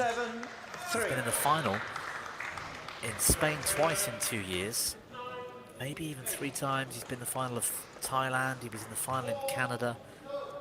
To come through the field where it's always so strong. You've got Faris, Chia's teammate now, who is doing the business at the top of the sport. Taiyo Imai from Japan, Nerol Laquette has done really well. I mean, he's done really well, hasn't he, Fang Zhenyu? Yes, he is. I mean, he's currently world number 3 right now, and yeah, it's very hard to win tournaments when when Chia is in the same tournament as you. But being world number 3, that means that you're consistently in the at the tournament's end, semifinals and finals maybe, and with Fang, being from Asia, Chinese Taipei, to win Continental Championship is also quite difficult because of all the players like Chia and Suryo and Deva in your list. So it's one of the most difficult regions to win tournaments in. But I think Fang's really grown since the Paralympic Games in Tokyo. I've seen him do really well at tournaments, and he's certainly talented as a player. Yeah, I remember first sort of taking notice of him in the 2019 World Championships. He went quite far in that event, as I recall. Certainly quarters, probably semis. I don't think he was in the final, he might have been. Service over. But we were commentating there in Basel alongside the able-bodied World Championships. And suddenly I thought, I've heard the name, but I've not really sat and watched Fang Zhenyu. But he's calm, he's controlled, he's sort of... He's relentless, he just keeps going, and he's, whereas the likes of Chia, he can turn it up, he can turn it down, he can play with skill, he can walk around the court. He's very flamboyant, isn't he, Chia Leiku? Yeah, that's true. Service over. Very consistent. 11-5. Knows the ins and out of the sport, Chia. He has all his tricks up his sleeve when he's down to try and get back into the game. So very fun to watch. And whilst Fang here is, obviously a lot younger than Chia and has all the energy, and he just go every single match. It's going to be tough for Fang today. He's a good mover, he plays with a lot of consistency, but Chia's just got too many weapons for me, and the scoreline 11-5. Court 1, 20 seconds. First. Court 1, 20 seconds. Business as usual, I think, so far for Chia Leiku.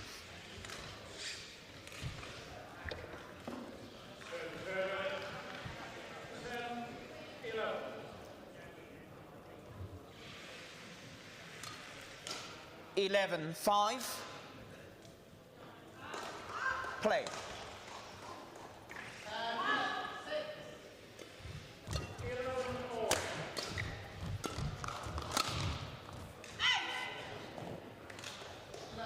Twelve, 5.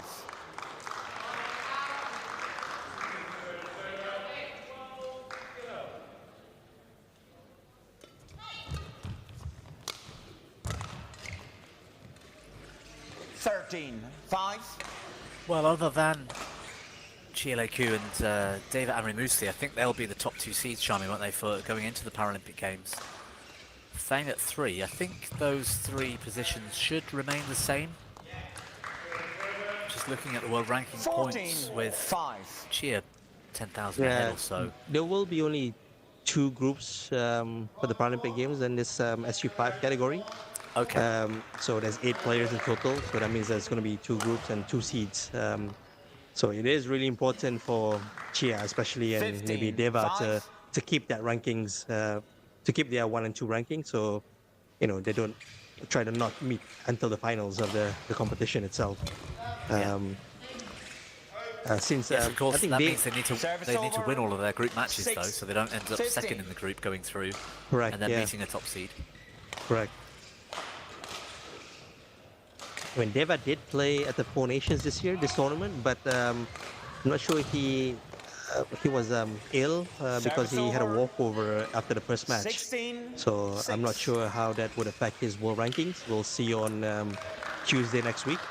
Yeah, he lost that opening game to Merrill Lockett, doesn't he, in 3, and then he sort of retired. He didn't get to play Jack Wilson or Imai. Which was great for both Merrill and Imai, who both would have been wondering whether they were going to make it through. There's Chia's coach on screen. Yeah. Hidek or Sidek, I forget his name. No, that's Nova Oh, that's Widianto. Nova.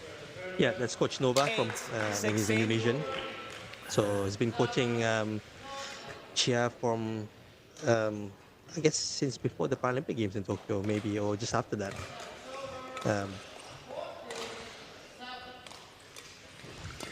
He's done a really good job with Chia, maintaining his standards. Yeah, he's kept him fit, which is racket skills from Chia, superb. I mean, I've seen Chia 15, 20 kilos, maybe even more heavier than he is now in the past. Service over. You know, he does enjoy his life off court. He loves fishing. I don't know if you know that, but he's always out sea fishing, sending through incredible photos of out catching these fabulous, exotic-looking fish from a boat. He's always out there doing that. Oh, interesting.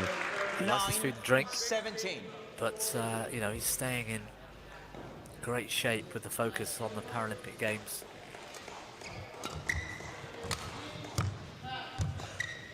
And I hope he continues in the sport for a lot longer as well, because 10-17.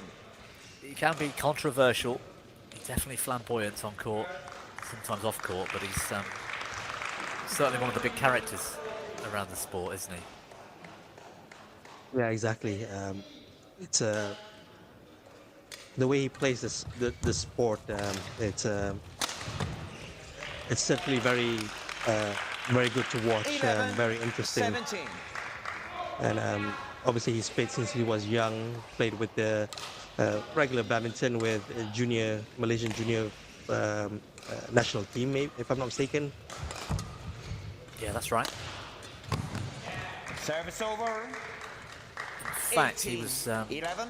a few years behind Lee Chong-wei, but I remember him telling me about very young age training sessions where Lee Chong-wei would be on, you know, in the same hall on a different court training, and how inspiring that must have been for a young Chia.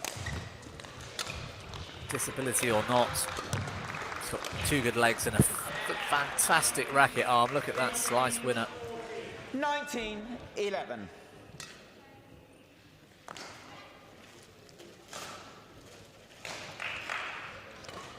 So yeah, to get the chance to play or train with top Malaysian juniors, that must have been a huge catalyst for Chia, springboard towards so much success. I counted a couple of years ago commentating how many World Championship gold medals he has, both in 19. men's singles and men's doubles. I can't remember the number. It's increased, improved since then, and I've completely lost track. He's won it all, hasn't he? Yeah, he's definitely won it all. The Paralympic champion, world champion, continental champion. So it's you know, I wonder when you've won that much, how much motivation is left, or how do you keep up motivation to win more? Service over. So 12. that is interesting, 19. and he's 36 years old now, and you wonder whether how much longer can I go on? Do I still have the motivation to do another one? I mean, he's still competing at the very highest level here, winning a lot of tournaments each year. So I wonder after the Paralympic Games in Paris what they will do. Service over. 20. In game point. 12. Well, I've got a question for you on that, so let's come back to it in a moment as Chia steps up to serve at game point here in the first.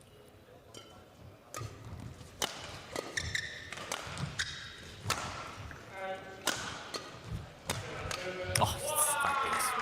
Forehand cross drive through the defences of Feng Zhenyu and Chia Ku, taking the opening game in just 12 minutes, ticking off at 13 minutes now, 21-12.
Court 1, 20 seconds.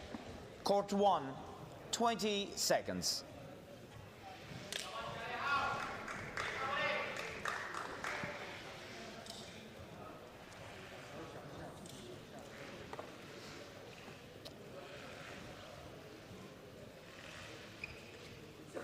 Second game.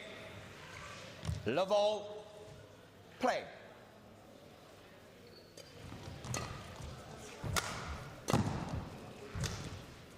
Sharma, you were talking there about motivation for Chia Ku into, Service over. How much desire does he have to continue? It certainly seems like, and has shown that he's got plenty right now, but after this next Paralympic Games, I'm wondering, at the age of 36, is there pressure from Malaysia, whether that's governmental or sports or badminton itself, to keep Chia Ku keeping fit, keeping training, keeping competing, because he's a huge success story for Malaysia? Because, lovely shot from Feng, sending Chia the wrong way. That doesn't happen that often.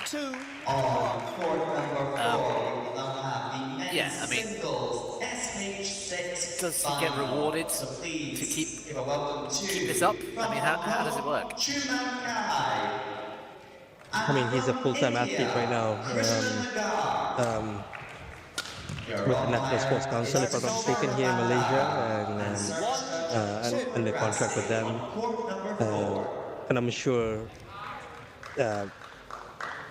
they would love to keep Chia around and to have him keep competing, because as of right now, the elite team of the Malaysian national team is, consists of Chia and Faris, his compatriot in SU5, and Amin, SL4, and 2 wheelchair players. So it's not a huge team, and so it's a strong team, though, isn't it? I mean, it is a very strong team. All those players are capable of winning tournaments and competing very well at international tournaments. So they are very, very good.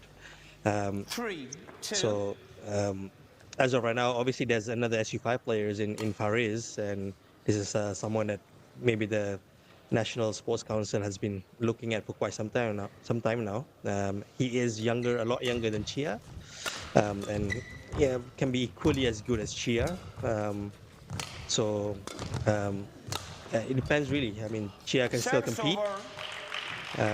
Obviously, he's proven that, and I think it's down to Chia really whether he wants to continue after Paris or not. And I think if he wants to, the National Sports Council will probably keep him. Yeah. Yeah, how much does he want it, I guess, is the thing, because some of these players these days, Imai from Japan, we've seen Deva and Rimusti for the last couple of years, they're so fit, they can drag the rally out for so long. Chia has to be explosive and strong to assert his game onto opponents like that. Change. No less. Feng Zhenyu, Errol Lockett, they're all guys in their 20s. It is going to be harder and harder for Chia to keep this up short. And with Faris coming through, his teammate, his doubles partner, who on any given day looks like the best player in the world as well. Yeah, exactly, Bobby. And coming back to your question earlier, is he well rewarded? Yes, I believe so. I mean, winning the Paralympic gold in Tokyo was came with a huge reward for Chia, especially. Every time he wins a world title or goes to the regional Southeast Asian Para Games, then they get rewarded coming back with medals. So monetary wise, it's been very good for him, and he does it deservingly so. Yeah, that's where there is still something of a disparity around the world. But badminton is one of the top sports in certain countries. It's a big sport in Malaysia. It's a huge sport in China, Indonesia. It's pretty big still in Japan and Korea. 6. And it's less so in other parts of the world. A lot less money in the sport. That necessarily goes into all the things that it takes to become this good.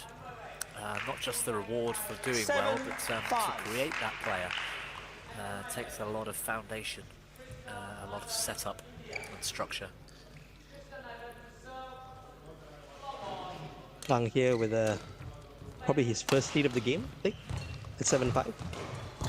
He's playing well right now, Frank. A couple of misjudgments previously from Chia, not this time. 6, 7.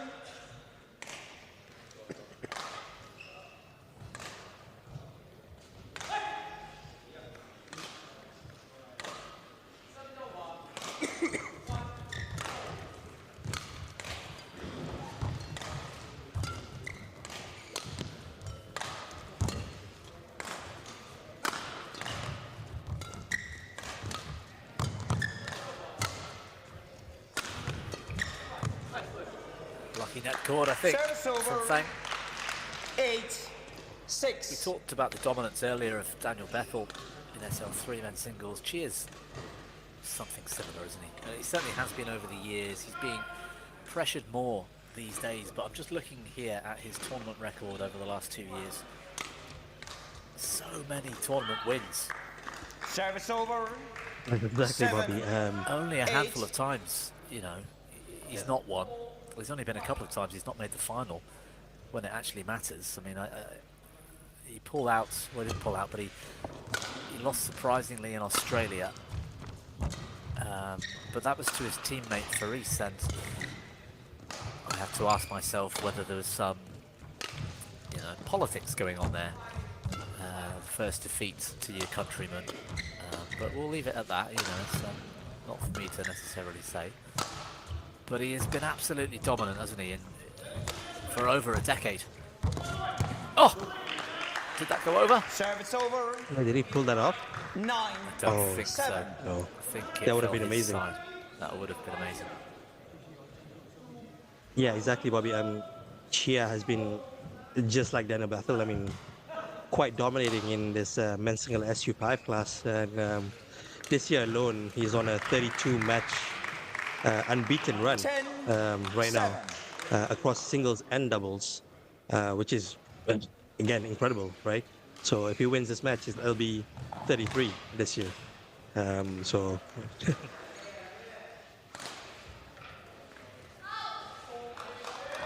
it's harder to pull that off in regular badminton, I think.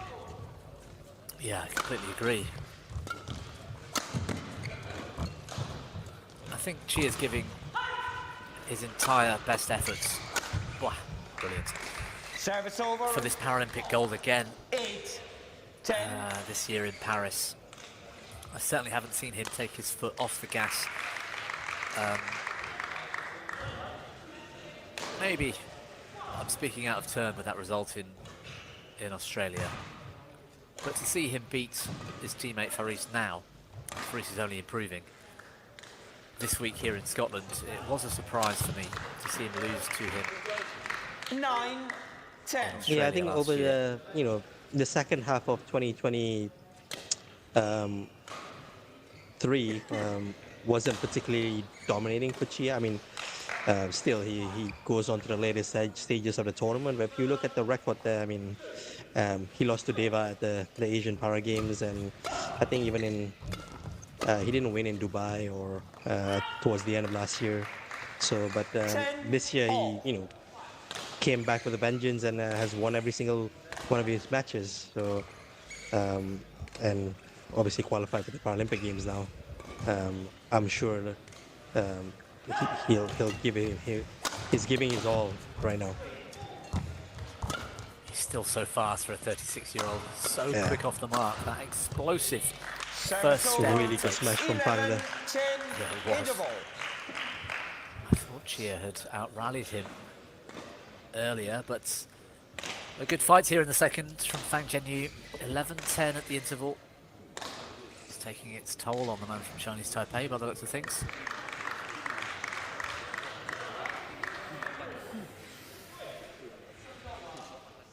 I think apart from Chia and possibly Deva, everyone else seems to be on equal footing, isn't it, Bobby? You've got Merrill from France, and obviously Fang and Suryo. Everyone else seems to be able to beat each other at different times. But Chia and Deva is maybe a step higher than that.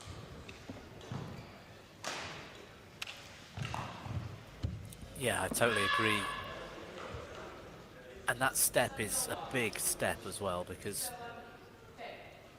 I seem to recall Dave Amrimusi, the Indonesian, playing in the junior Indonesian nationals. 11, 10. I think got to a quarter-final. I can't remember which age group. But that is some statistic. Chia playing in the Purple League, okay, in doubles, not singles, in Malaysia. That's the standard we're talking about to get to the very top of Service over. 11, what is the most able-bodied replicated version of the sport that we have in para badminton, so to speak. SU5 looks like badminton, whereas other sport classes, you can tell 12, it's 11. para badminton. Yes, exactly. And if you were to watch the men's double SU5, it's the top level teams are put in a really good show.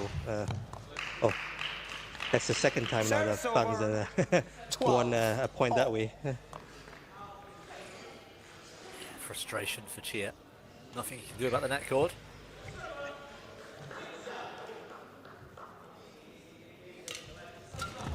But yeah, you're absolutely right, Shami. I love watching, is it Hafiz Faisal, the Indonesian 13, men's doubles player? 12. Yes. He and whichever partner he might be playing with, whether that's Deva or another one, it looks like top level men's doubles, and it's so good, so explosive, so entertaining.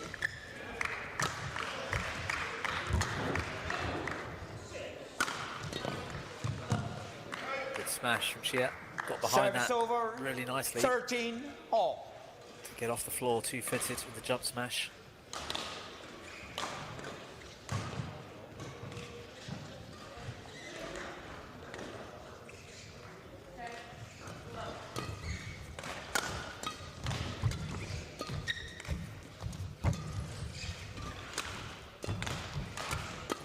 Good play. Service over. 14, 13. And he is trying to be the first from his country to win a medal in badminton at the Paralympic Games. Chinese Taipei has won medals in powerlifting, athletics, judo, but none yet in badminton. So Fang could be the first one this summer. Thank you. I question that, Charmy. I mean, I could be wrong, but I thought they won the men's doubles in... Oh, sorry, I mean Wang Qilin para-badminton specifically. Oh, in yeah. para-badminton, sorry. Yeah. Right, I was going to say Paralympic Wang Qilin Games, yeah. and 14, Obviously, 13. yes. partner won men's gold in Tokyo. But yeah, absolutely. I mean, there aren't that many Chinese Taipei para-badminton players really. The team's quite small, isn't it? SL4, you've got Lin that's been doing the rounds for a number of years. He's won some medals at World Championships, but going back quite some time now. 14. Well, I'll tell you what, it's been some terrific defending from Fang in this second game.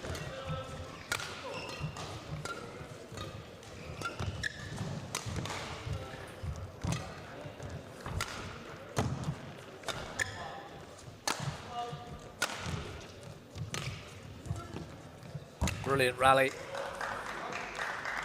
Great touch from Chia to turn that 15, cross course at the net. 14. Nova looking pretty satisfied. He must be really happy that you know, two of his players, Go Jinwei and Chia, is going to the Olympics and Paralympic Games. It's going to be a lovely probably a month in Paris for him. Yeah, absolutely. 16, 14. He'll be delighted, and a pretty busy man for a few weeks.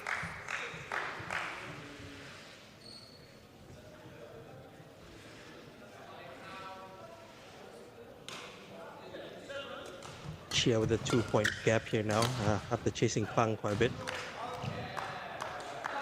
17, 14. Pulling away.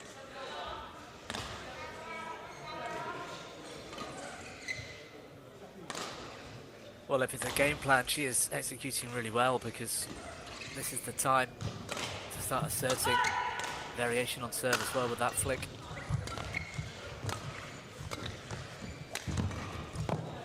Oh, well played from Fang. Gets himself back into rallies almost effortlessly sometimes, Fang Zhenyu. That kind of shot. He's out of position, he's late, but the quality 15, to put Chia 17. immediately back under pressure. Really impressive.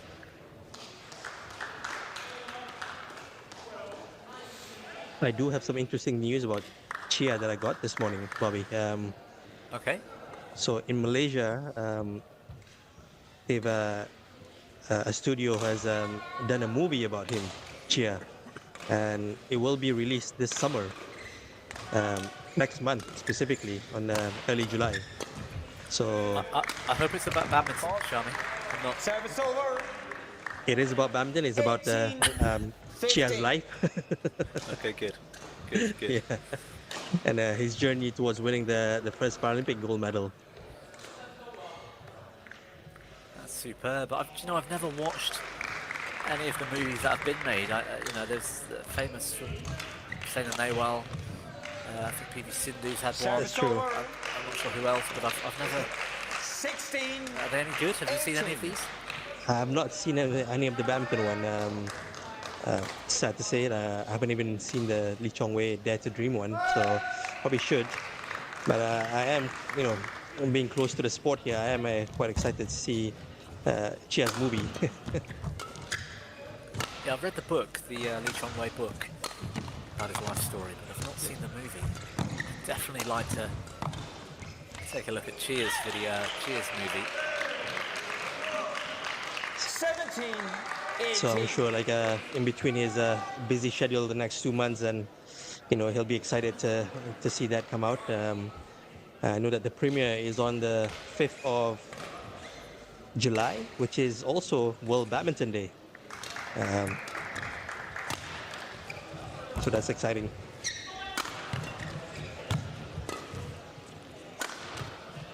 Brilliant defence for so long from Fang. Service Couldn't keep over. up with the pressure. 2 points now. 19, GLAQ 17. from another international title. Shami, I want to see whether this movie talks about the night out I had in Loughborough with Chia once and our colleague Martin Rook. I don't have full memories of it past 2 AM, but Chia looked fresh as a daisy. Oh, good smash. Service Brilliant over. from Pang. Just keeping it close. 18, 19.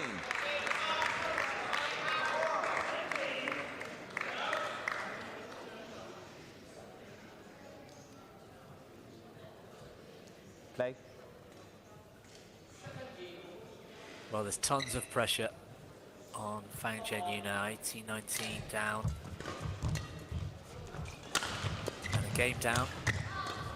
These next 3 or 4 points has to be his very, very best, that's but so Chia's good. net shot's too good, yeah. Service over. 20, match point, 18. One word I would say to Fang, he is tenacious in his game, and you know, coming back from being down, but it's not so easy here against Chia. Ooh, wild one. Service over. Try to give that backhand a little bit extra. 20. 1 match point saved. Chia with 1 more in hand. Fang serve 19-20 in the second.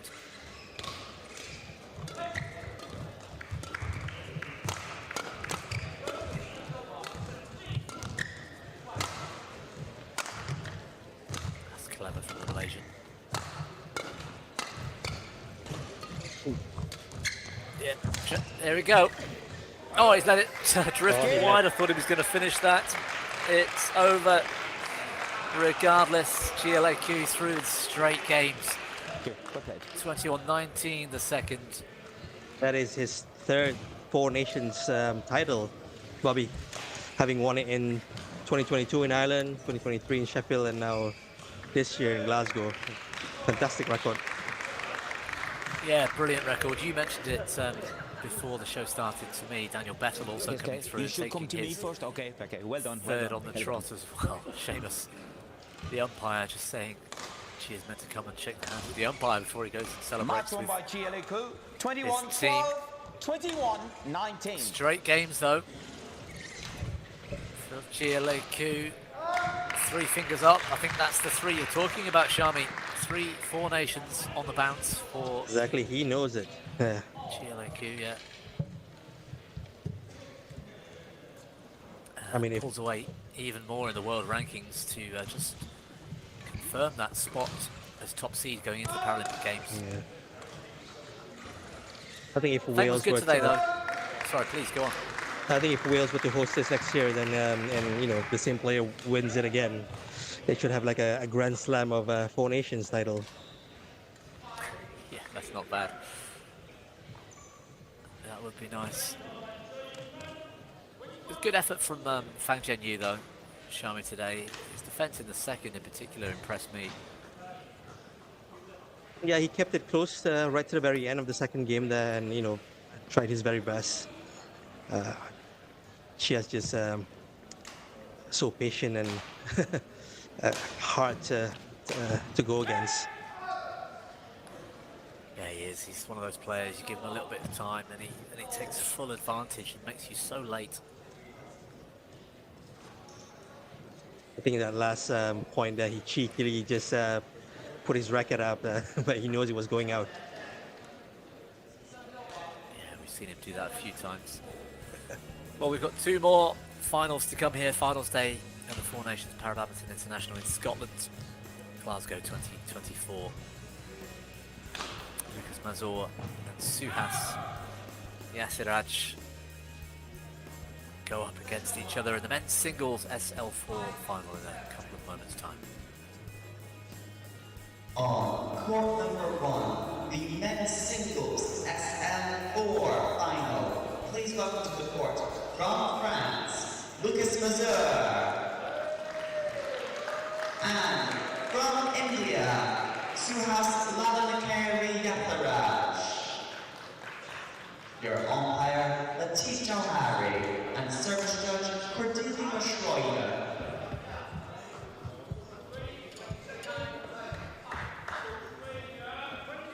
This is definitely an interesting one, Bobby, given the history between these two players.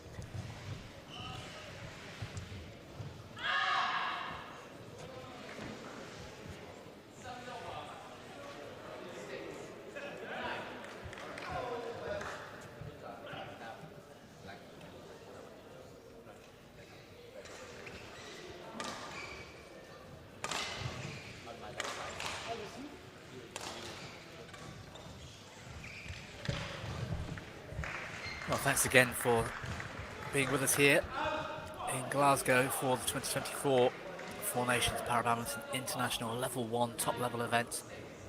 The last big event before we head to the Paralympic Games this summer. SL4 men's singles. Up next for you, the final, a second standing class in which players have lesser impairment to SL3, where one or more limbs are affected. And in this car, standing lower, affecting minimal walking and running balance. Shami, there's a bit of history here between these two players. I know we've got that head-to-head record we can look at in a minute, but the last four, they've taken two each. It's not a given, is it, that Lucas Mazur is going to cruise through this one? No, that's what's very interesting about it. Lucas obviously has been quite dominating in his class here, but Suhas is also a really good player and have, like you said, taken a couple of tournaments, matches against him. You know, if you're following para badminton, then you will know that this is a repeat of the Paralympic Games finals from Tokyo. Yes, and the top two players in the world right now.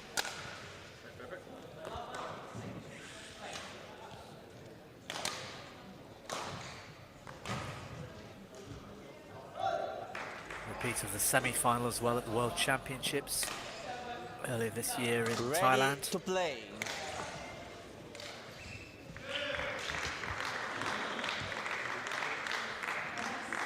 Yeah, it was a really big win for Suhas at the Para Badminton World Championships in Thailand this year against Lucas.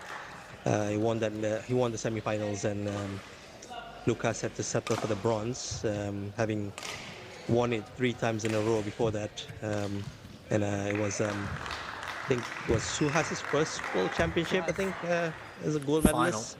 Yeah. Yeah, I think it was his first final. First final. We've seen. Yeah. I think so. I've seen Tarun versus Lucas in a few. It's true. And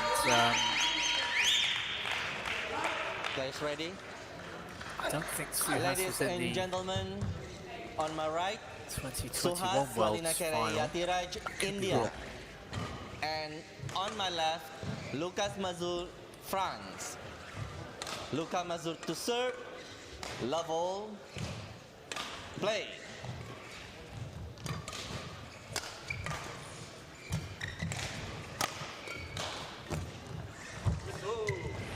This will be important today for Lucas Mazur. I think the Paris Paralympic Games will mean more to the French than to anybody else, you know, playing a Paralympics in your home country.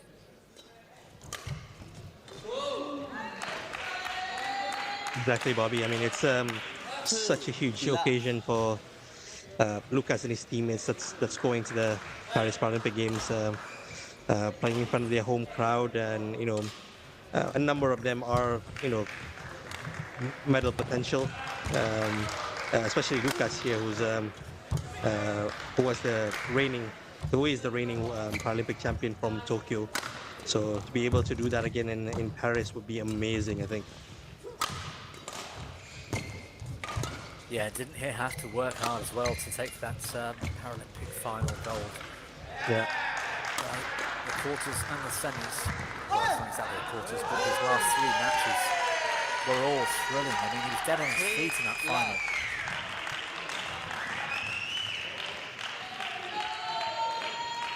Play on.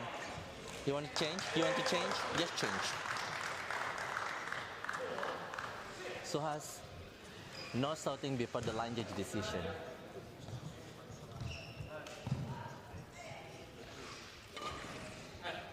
So has here just be reminded by the umpire not to shot before the line judge make his decision. So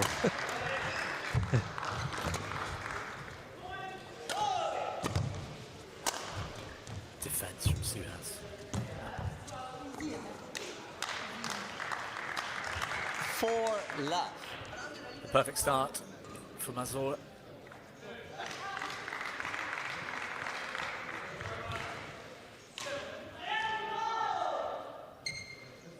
I think it's important here for Mazur to probably have a little bit of a psychological advantage here going to the Paralympic Games to beat Suhas here after losing to him at the World Championship. He's always confident, Lucas. Yeah, Luca. That's a nice way to put it. Shami, yes, he is.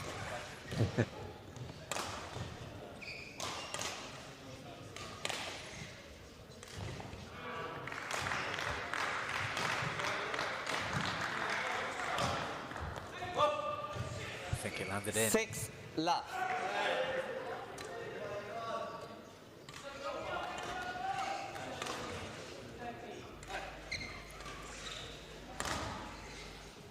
It's a huge competition, isn't there, in SL4 men's singles? The top 6 in the world, all very capable of winning any international. 1-6. Yes, exactly, Right. Bobby. Yeah, It's one of the Tier most difficult class to compete in. Yeah, Yeah, tell me about it. you would know. Yes. That's the reason I quit. I had enough of getting smashed up by these guys. 7-1. India is one of those countries that has a lot of talent in this class. They have 3 players who has qualified for the Paralympic Games in men's single SL4, and it's going to be one of the most difficult events to be a champion in this summer. Yep, I agree. And they've got a 4th player in the top 10 in the rankings as well. Naveen Sivakumar's number 9. Correct. Yeah. Suhas That's another 2, talent that's Sukamp coming up. 4. Yeah. Tarun still going. He was world champion back in 2013. I think it was my 2nd World Championships. And Tarun just destroyed the field, and he's still there doing it today. It's quite amazing.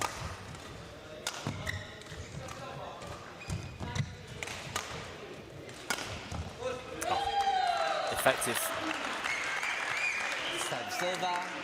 It is interesting to see that. Sorry, Bobby.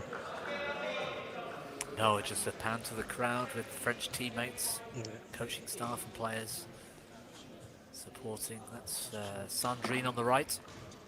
Been heavily involved in para badminton's coaching team for many years.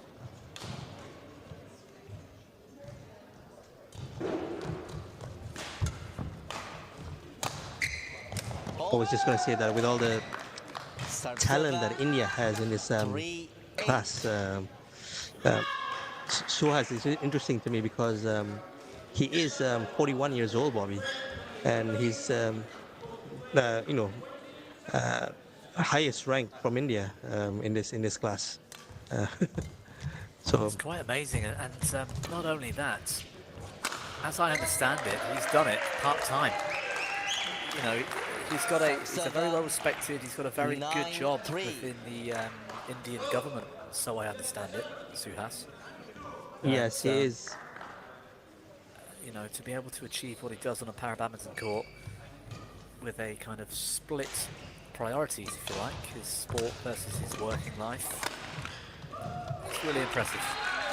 That's true. 10-3. He is an officer in the Indian Administrative Service, and quite high up there, if I'm not mistaken. And what will like, I'm assuming that he's very busy with his regular job, but to be able to balance that up with being a world champion in para badminton and competing in all these tournaments, it's amazing. Yeah, brilliant from Lucas. 11-3 in the ball. Taking us to the mid-game interval, an 8-point lead. He's been functional so far, tactically taking the safe options, but he's moving well, he's hitting hard, and it's been difficult for Suhas so far. For all I know, Shami, Suhas, with his sort of Indian coach. double life, maybe he's playing badminton all day, every day. I don't know. You know, he might Possible. be, he could be training full time after all. You know, paid for by the government. Who knows? That's true. I mean, I can't imagine, like, you know, playing, if you're not really dedicated to the sport, that you can, you know, really reach to a level this high, being a Paralympic silver medalist and win the World Championship. This is a really hard sport, a really hard class to win.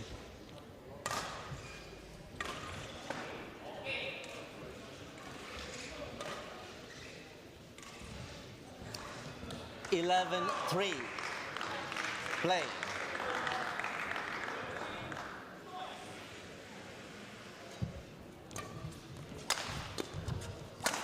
That's a fierce smash from Lucas Mazur.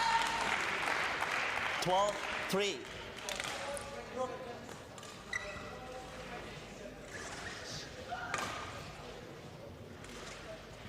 Well, he seems to be a little bit frustrated with that last point there.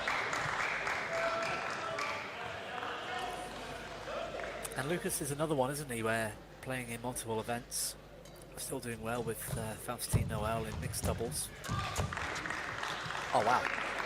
Serve Silva. Great defense. 4-12.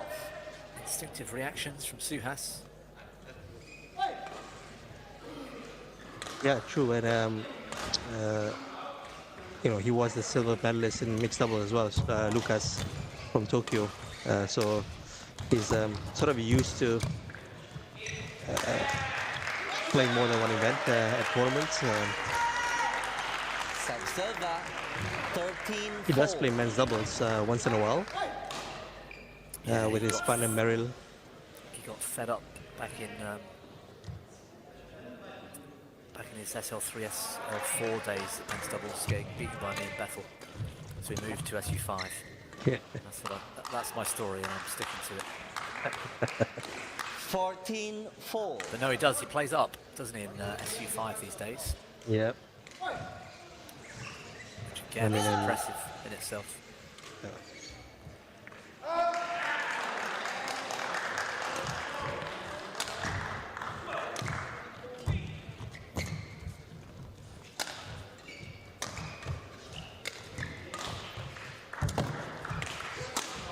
Well played, Suhas.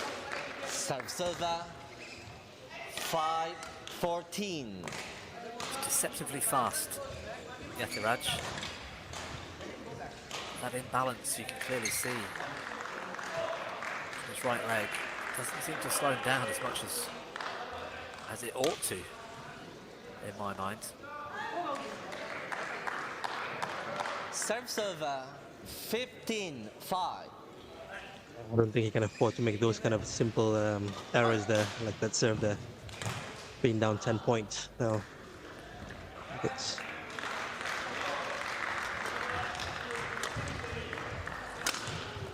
Yeah, that's a nice shot.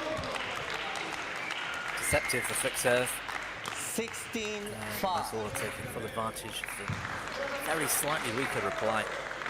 16-5.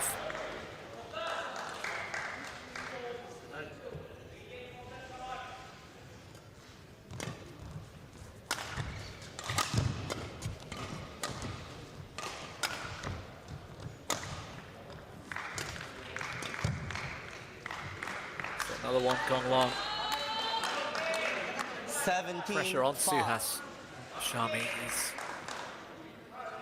trying too hard to force Lucas onto that back line in particular.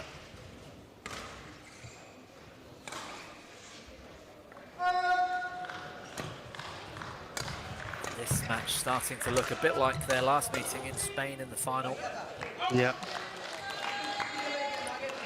A 2 games, Serve straight server, games win for 6-17. It's going to be hard for Sukas to come back in the first at least. Interesting, Bobby. I mean, Suhas is playing mixed doubles with Palak Kohli at the Paralympic Games. Serve server, 18-6. Because within the rules of qualification, you could invite singles players to play mixed doubles, and India has accepted that that slot that were given to them. So Absolutely. Suhas is playing mixed Why doubles. wouldn't you? You know, that's brilliant. And Palak Kohli, you know, not that long ago moved out of SQ5 into SL4, and she's a threat in SL4 with 19-6. Suhas. They could be dark horses for medals in the Paralympic Games. That's true, and I think you would remember in for Tokyo 2020, Pramod Bhagat and Palak was playing mixed doubles then, and they were actually quite good, being paired almost for the first time at the Paralympic Games then.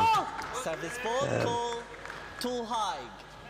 Service fault Serve call. server, 20, game point 7. Suhas giving away another point cheaply to Lucas, who serves on game point. Let's go out the back again, I think. Too many out the back. Game. Suhas unable to control that First length. game won by Luka he really Mazur, paid the price. 21-7. In the opening game, Mazur coming through 21-7. Quite surprising, Bobby. 21-7 for the first game here. We thought it'll be a bit closer than that, given the nature of the history of these two.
Court 1, 20 seconds. Court 1, 20 seconds.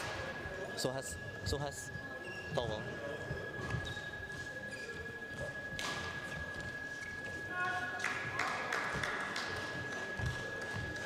Shuttle over there. Shuttle.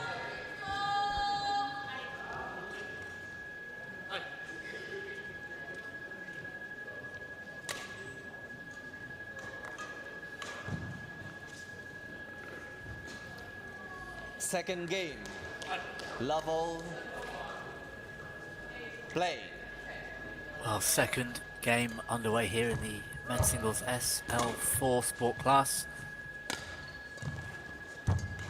A surprise opener, Shami. That's Suhas only able to get 7 points out of Mazur. I wonder if this change of ends will help him somewhat, because he couldn't control the shot on the back line, on Lucas's back line in that opener. And we know he's capable of so much more. Yeah. 1 left.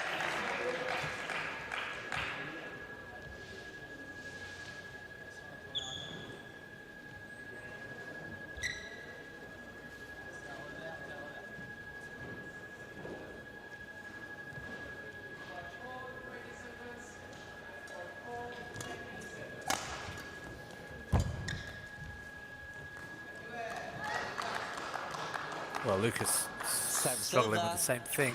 1-0. Haven't noticed it particularly, Andy, so far today, Shami. Certainly the SU5 final didn't seem to have any problems. No, I think it was no, it looked pretty fine to me with the SU5 match. Serve 2-1.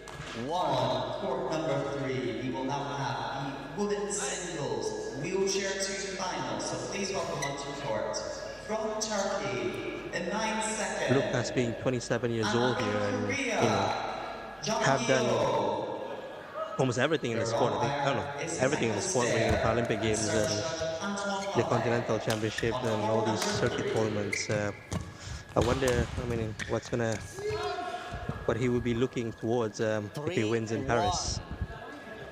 Similar to Chia, but still being in, you know, under 30. Yeah, I mean, I've heard no news to the contrary. He really enjoys his life and lifestyle as an elite sportsman, Lucas, and I'd be surprised if he quits after another Paralympic gold medal. I think I can see him continuing on for the Los Angeles cycle. Oh, good defense.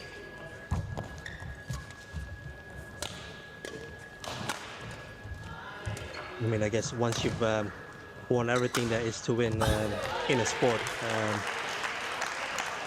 I guess the aim there would be to become a legendary status, isn't it?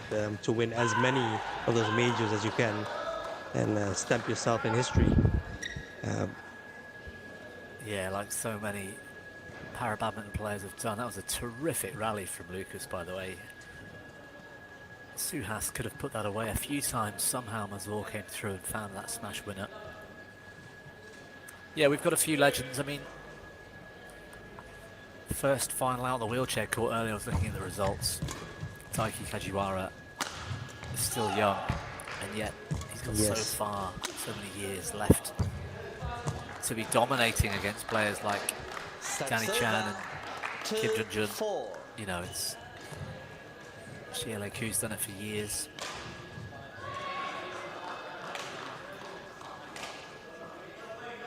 Lucas has that opportunity.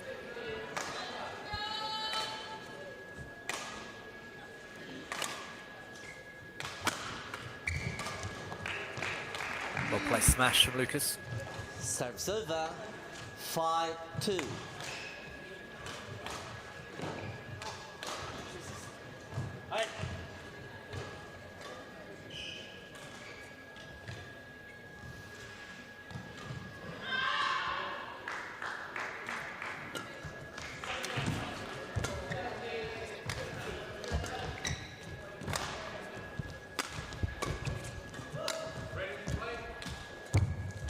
Dominating the rallies. So, well, you heard him.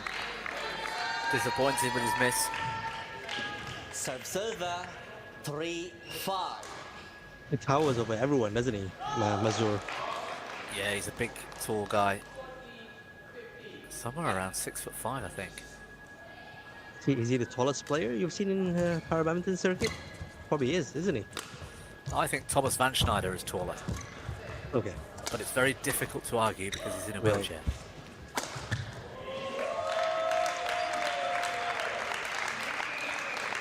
Serve 6-3. Mathieu Thomas is also pretty tall. NSL That's true. Lucas's teammate.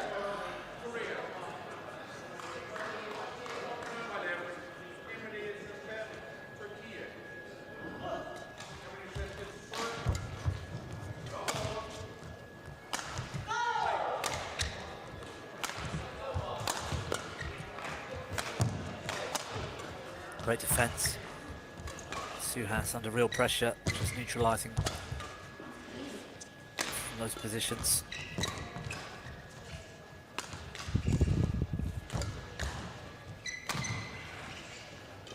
It's another great rally.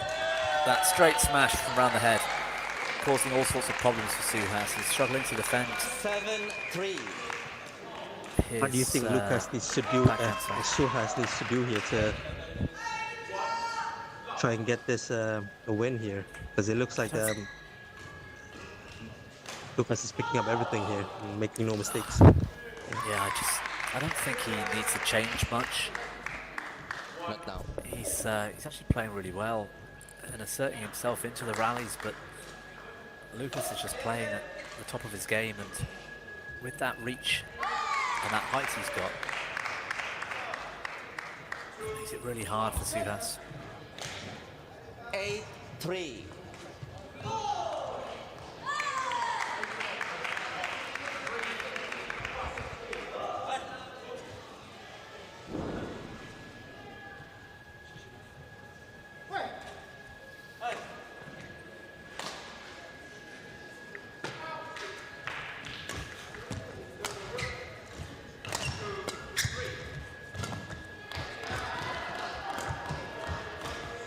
A couple of these shots are a bit too slow from Suhas, perhaps. Yeah. Lucas is only really under pressure when he's... That is he a has fantastic smash, yeah. Yeah, defend at speed, and Suhas isn't making him have to get down low and move sideways as quickly as he needs to. No, It's the only thing I can really see. Pardon? Okay, quick one. Because given a bit more time, like that rally there, Lucas is just too dominant. Yeah. Thank you. He doesn't seem to be an aggressive player, Suhas, doesn't he? Like, he controls the shuttles and puts it back and finds all the different angles. But he doesn't rush it. It doesn't go on all-out attacking. No, he doesn't. I think one of his biggest weapons is that speed. He's actually very fast. And his shot quality is generally really good. Yeah.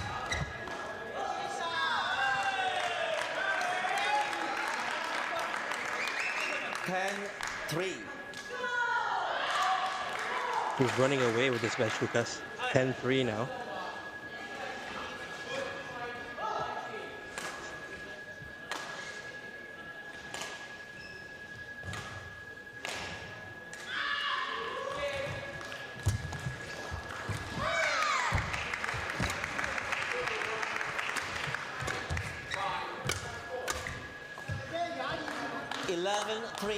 Interval.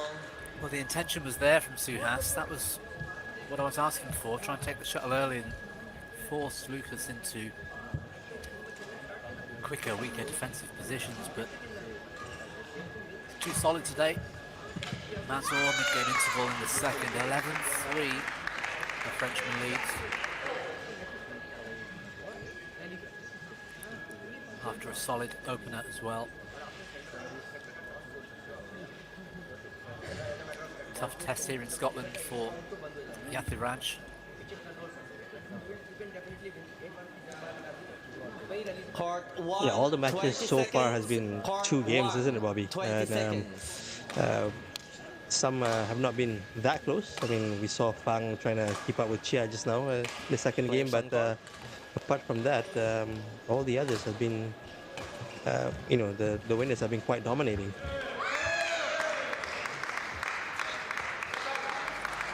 Yeah, the top seeds. 11-3. In my mind, maybe not on paper.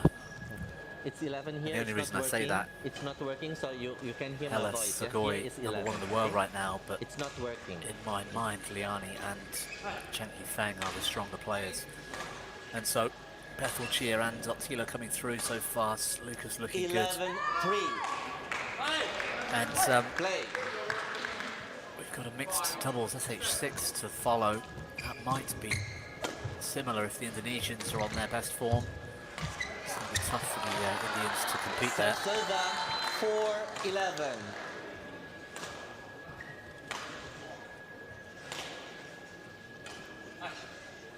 It'd be really good if this match goes to 3 here. We want to see a little bit more badminton. And Head of racket head. Yes, it's racket head. service fault from Suhas. There's a couple we've seen from him. It will take something special, I think, Shami. Lucas Mazur with the Paris Paralympic Games just around the corner, a big team behind him. He's such a professional outlook on the game these days. Yeah. I'd be surprised if he has something of a meltdown here. I don't think he really does get meltdown, Mazur. I've seen him get frustrated. Perhaps I'm going back a few years. 5-12. But you're right.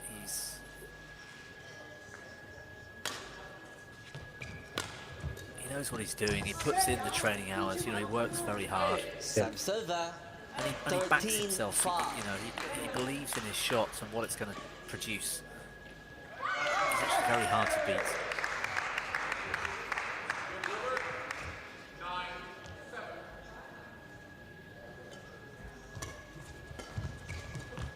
I think Lucas would relish in the moment playing in front of a, you know, hopefully a full stadium at the Paralympic Games and having the home crowd behind him. I think that's something that he's built for. Some people may, you know, cower down and, you know, feel the pressure, but maybe not Lucas. I think he really likes those kind of moments. I can't wait to see it. I can't wait to be there myself, to be honest, and witness that, because the French love their badminton. Outside of Asia, the French Open over the years is the best tournament in terms of atmosphere to be a part of. They go absolutely wild, and to have this event in Paris, and to have strong medal hopefuls like Mazur for France competing, I can't imagine it's going to be anything different but a full house and a really loud, exciting crowd. Yeah, I would really, you know, I'm looking forward to that. I've been to the Indonesia Open and, you know, the regular badminton tournament, which is a fantastic event, and seeing the support that they have over there. And, you know, if what you're saying is really, you know, really true, then, you know, I can't wait to come to Paris and absorb that kind of atmosphere. Yeah, exactly. I mean, let's hope the crowds turn up for para badminton. I'm sure they will. I mean, ticket sales have gone well, haven't they? And there's plenty of travelling support. Great rally here. Oh, brilliant. Oh, brilliant. Yes. Oh, well, I think he's missed. Hard to see from this camera angle, but I think that came back on Lucas's own side. Yeah, I saw the score ticker went up for Suhas there, so yeah, I think so. Thank you. On court. Difficult commentating from this position to see, but it was a great rally for both players. Lucas's touch just letting him down at the last second. Luca, get ready. He's panting a little bit there, Luca. Yeah.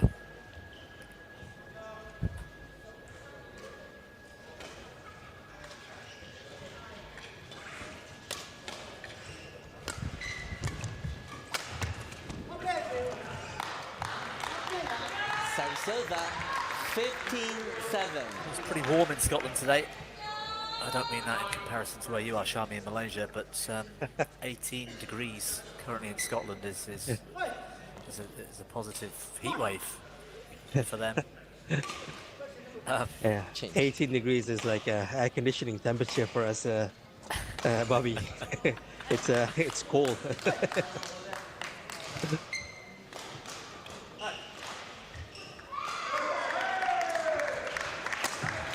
Return. Suhas read that flick serve pretty well. 15.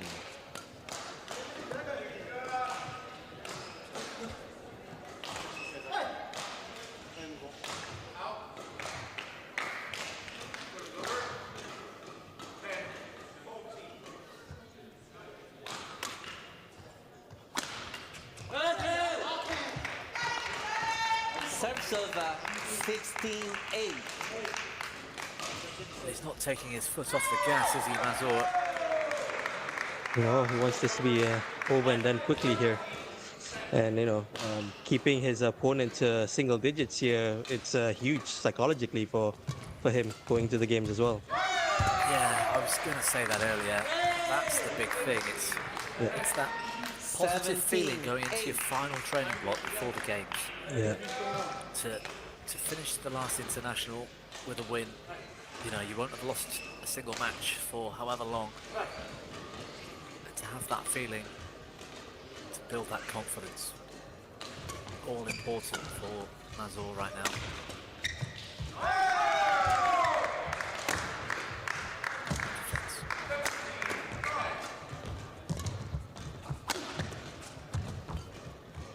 There will be 12 players for the men's single SL4 at the Paralympic Games this year. And slightly different to the competition format from international. There's going to be only the winner of the groups are going to go to the semi-finals of the tournament. Okay. So there's four groups of 3. Yep, 4 groups of 3, and then only the winners. Yeah, only the winners will go through the semis. And So then there's 4 seeds. Would I be right? Yep, correct. Yeah.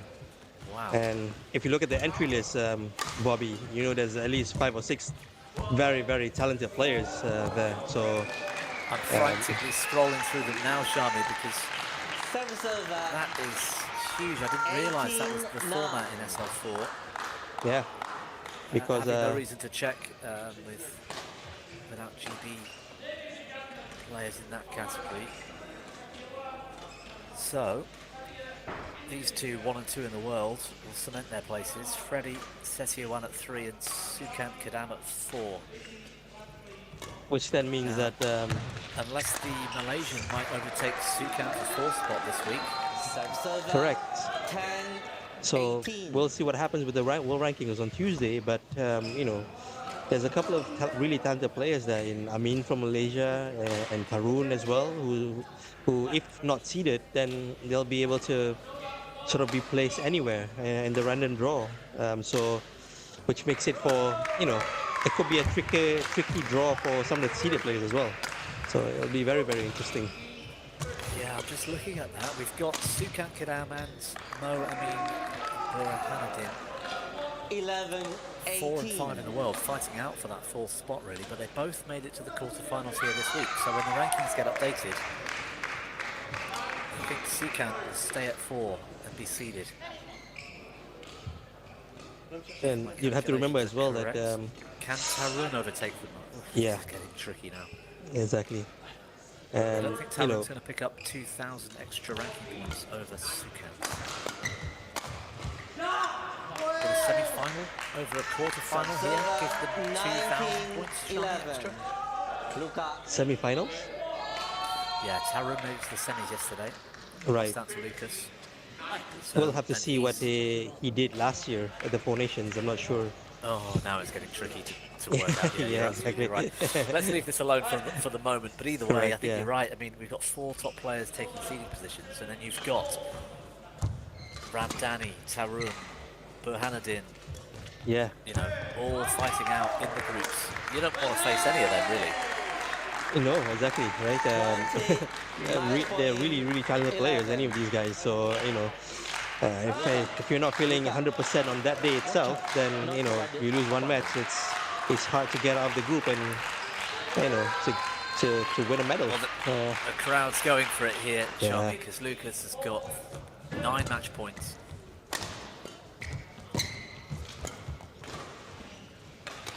He's not willing to let Suhas back into this second game, even at this stage, with a big, comfortable lead.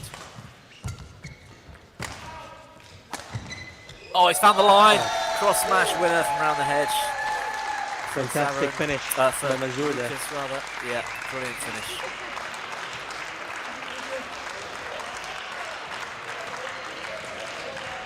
Well, he's world number 1. He's already top seed going into the games, and he's still celebrating like it means the world to him. Good to see from Lucas Mazur. Brilliant performance. This is also a third 4 Nations title. Yeah. For him. 3rd year of the 4 Nations, and he's won all 3. as has Chia and Daniel Bethel. And technically Hella would have had a chance for 3, even though it was something of an exhibition back in Ireland in 22, but Liani was too strong for her today to prevent that anyway.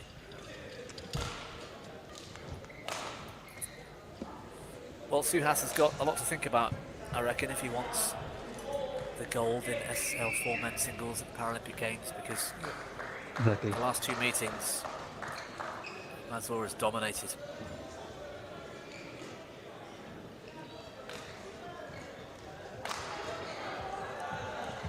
And slightly different to the regular tournament as well. 2 from the same country can be in the same group as you. Because there's 3 Indian players, right? Yeah, correct, yes. Well, it'll be fascinating to see what happens with that Paralympic draw on August 24th. Yes, correct, Bobby. Just the week before, or less than a week before the Games gets underway on the 29th, I think it starts. Yeah, so they have 5 days to sort of figure out how to play the players in their group, you know, strategize and, you know, train for those matches. Well, talking of matches, 4 down on finals day here on court number 1. We've got 1 more left for you in our live coverage here on court 1. Standing finals. SH6 mixed doubles coming up next, with Salam Alai and Sumathi Sivan from India taking on Suban and Marlena from Indonesia.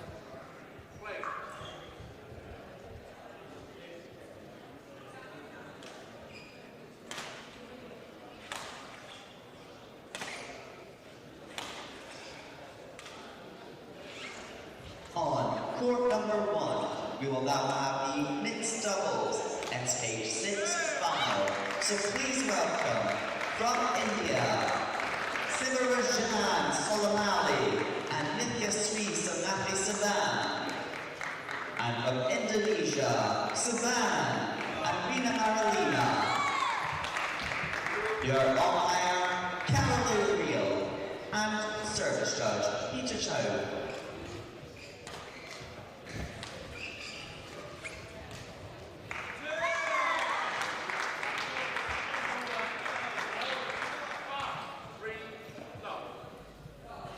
Thanks for staying with us here today.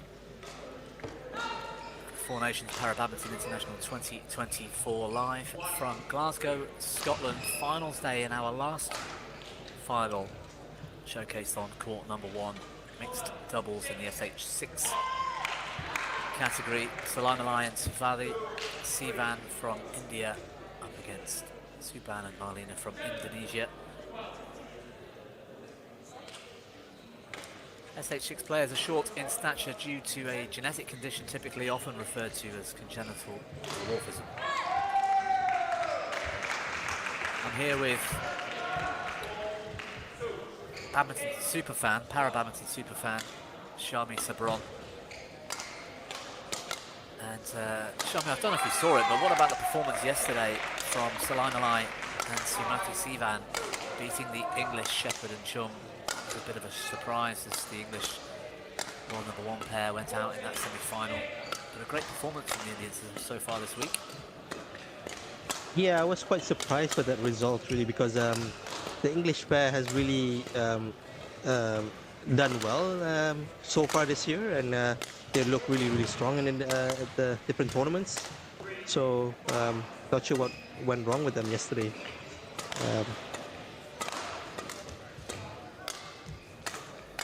This is going to be a tough one for them today, though. I mean, these 2 pairs have only met once, and that was last year in Canada, which was 1 year and 5 days ago. It's just over a year ago. And Suban and Marlena came through 21-5, 21-16. They're so strong, the Indonesian pairs. They play almost level doubles rather than mixed, because Rina Marlena it's got great racket skills, great power. And they're tough to beat on a doubles court, these 2. Ready to play? Solana I am is going interested to have see- play at his very best. Yeah, it'll be Sorry, interesting please. to see Rina here play today. Obviously, she just came out. This is her first tournament after her injury in late 2022 after the Asian Para Games, and she hasn't competed in any tournament since. After that, not even the World Championships earlier this year. So this is her first tournament since October last year. So obviously, it looks like there's no issue because they've steamrolled all their opponents this week.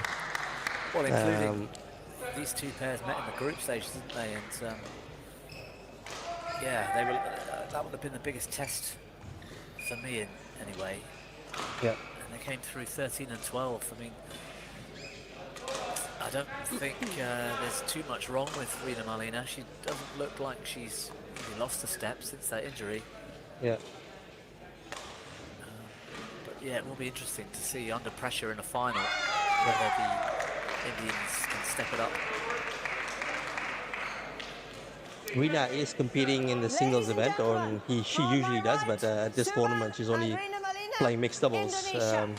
Maybe just to protect her health a little bit more, I guess, until she gets to that Paralympic Games. India. I think you're bang on there, Shami. I think that'll be From exactly the reason. To serve. She's only just coming back from Rina injury. Marlina. Love all. Play. You know, the mixed doubles qualifies you for the singles anyway. I mean, she qualifies in her own right for singles. But why risk it? You know, why push things too hard One love. if you're just coming back?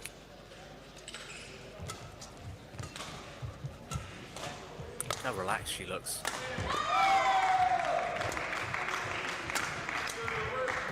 A bit too relaxed, perhaps, at that final point. 1-all.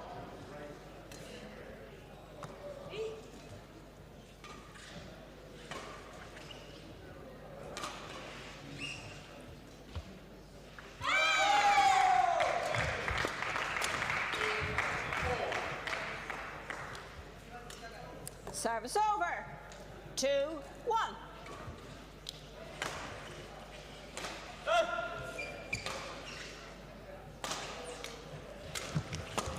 Aggressive Service over. from Solana Light. 2-all. He's really quick, isn't he, Salamalai?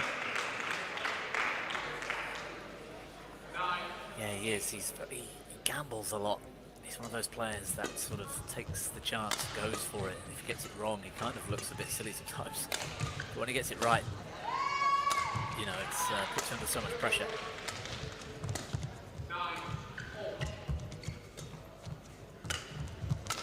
Oh, Nice block. 3-2. it was a frame shot, I think, came off the racket. Sudirman here.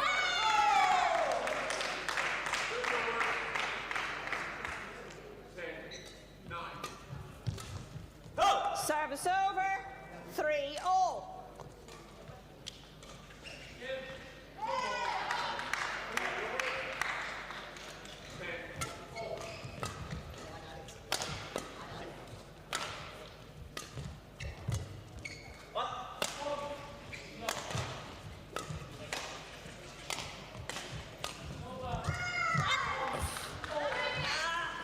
A bit slow to react at times, the Indonesians.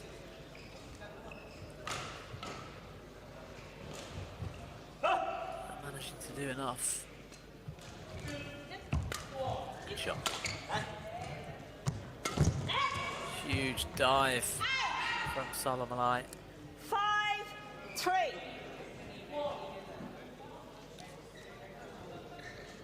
Very calm, Shami, aren't they? Sudirman and Marlina, very relaxed. Yeah, they're very confident in their ability. Work really well together. Service over. 4-5.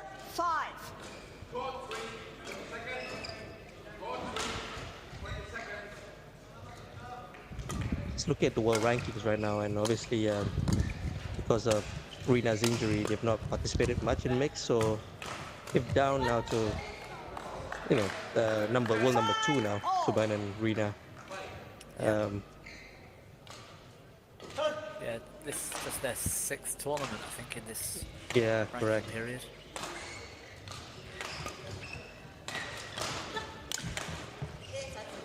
So Shepherd and Chung should stay Service over. at number 1 going into the games. 6-5. 9 tournaments and a semi-final result here this week. Yes, that's right, yeah, Bobby. So, which is a big thing for Jack and Rachel going in there as a world number 1. You know where your position is, and you wait for the draw to be filled up and to see who you're playing against.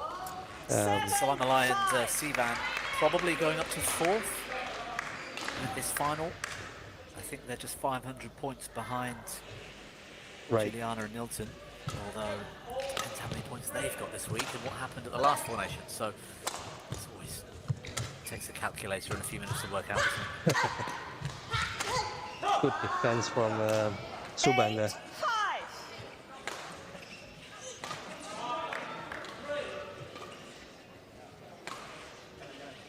Well, the Peruvians also Yeah. got to the semi-final yesterday, of course. So actually, they might stay in 4th spot, even with this final result for the Indians. If the Indians can win this, they might get 4th spot. How many groups, Shami, in the mixed doubles? There's only going to be 2 groups, so only the first, rank 1 and 2 will be seeded for the games itself. So, you certainly, like Suban and Marina, certainly want to keep their second seed there. But the tricky thing is that because of the pair from China is not competing, as much, and they are quite strong, so they may be able to. Finalists, weren't they? Yeah. Yeah, so they'll be the potential pair to avoid because they'll be exactly. unseeded. Oh, good pick up from Suban. Oh, off the frame again. Suban gets away with it this time. Service over.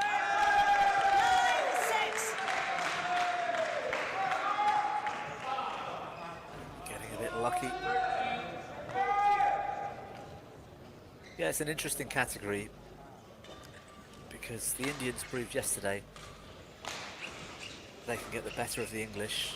The Chinese are a huge threat. You've also then got young Michai Yes, you. with Sai Yang in Thailand at 6th seeds. If Michai's enjoying himself, you don't want to play him. That's true. A really talented player from Thailand, so young and so skillful. Yeah. Watching him play singles is just. That's like an exhibition, isn't it? Yeah, exactly. 6. In fact, I was at the Four Nations in Sheffield last year. I think it was semi-finals day, watching Michai and Sai Yang play mixed against the Americans, and at match point, I think Miles 11-6 interval. just walked the wrong way. He didn't see where the shuttle went. Such is the skill of Michai, who just magic balled in with this weird forehand. Just sent the shuttle completely the wrong direction. Everybody moved left, and the shuttle went right. And Miles just picked up his stuff and walked out and said, "I just didn't see where that went." And just, he's so skillful. 11-6. It's a joy watching him play because maybe it's because his age. He doesn't show he's nervous or he's scared, and it feels like he's playing because he's enjoying it. Court 1, 20 Yeah, that's seconds. all that it looks like. He's just 20 enjoying seconds. playing badminton Yeah. and to see the shots that he pulls off. It's really nice to see. And good badminton as well, Bobby. Yeah. Oh yeah, he's he reads the game brilliantly. It's almost unsighted, it's hard to break down, but 11-6. his choice of shots Play. and his anticipation as to what's going to happen next, are right up there with the best in the world, and he's still so young. I've not looked at the entries of the biography of the players, all of them, but he could be the youngest this time around to go in badminton. He could be. Because in Tokyo, it was Beatriz Monteiro from Portugal, if I'm not mistaken, who was the youngest in amongst all the 90 players there. Yeah, I can't think of anybody younger at games. How old is the female wheelchair one Chinese player? She's still quite young. She's probably 19 years old this year, or Yeah, just 20, I think. 36.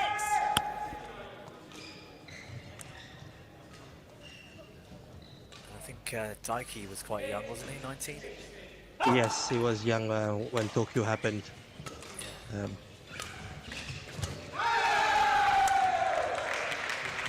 Confusion. Oh, So Lima floored. Whole court to aim at. 14-6. I think the SH6 category will be one of the most interesting and event to watch at the games because there's so much talent around. We also have the American player Miles and JC Simon, Yeah. who's qualified for mixed doubles and consequently singles as well.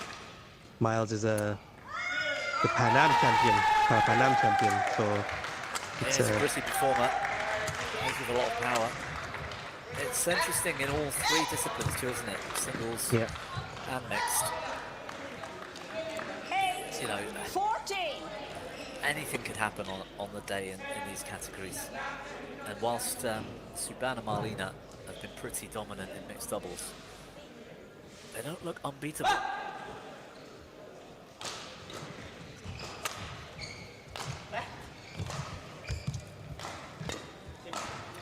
Their results suggest they are. yeah, true. So on paper they do. But there's been a few occasions in certain rallies where they leave spaces on the court and tactically a pair could work them out. 9-14. That being said, I can't remember them ever losing a game, Shami.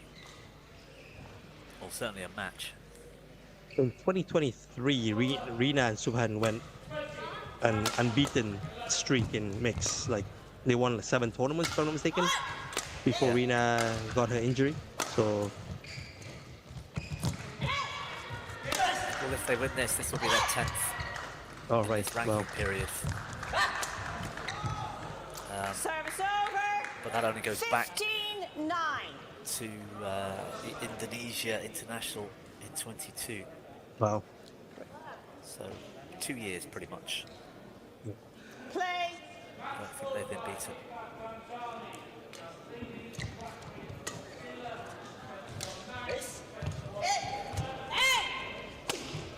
Good smash from Suban.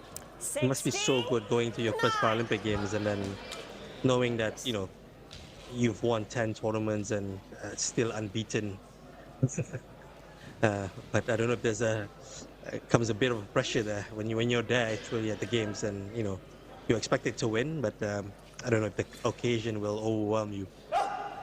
Well, it can happen. I mean, we saw, I don't want to go back to my own teammates again, but Daniel Bethorpe went into this World Championships in Thailand in February, having not lost a match, unless he's had to withdraw or through sickness. But he hadn't lost to Pramod since Tokyo Games, you know, back in 21. 8 or 9 finals, something like that. At least 6, I can't remember exactly how many, but it's the one that matters. And pressure can do all sorts of funny things. 9.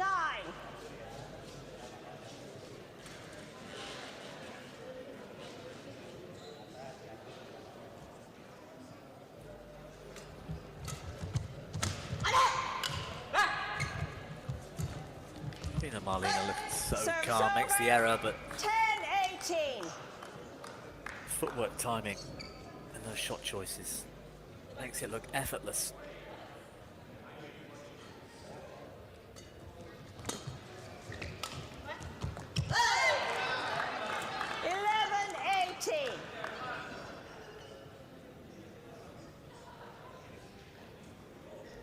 He was nominated as the female para badminton player of the year Service for over. 2023.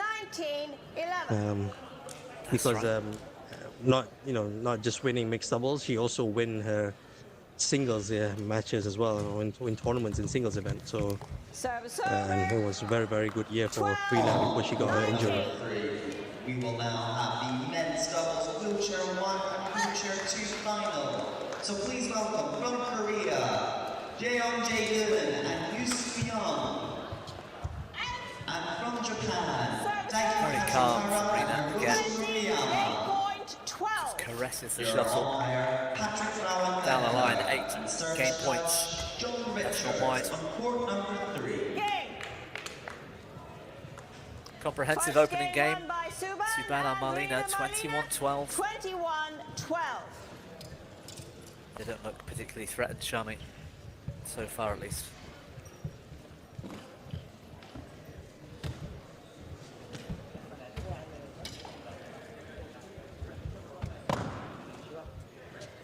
No, it's as if they start right back at where they left off at the Asian Para Games, where they won the tournament, and it's like they took a break and then come back and never stop.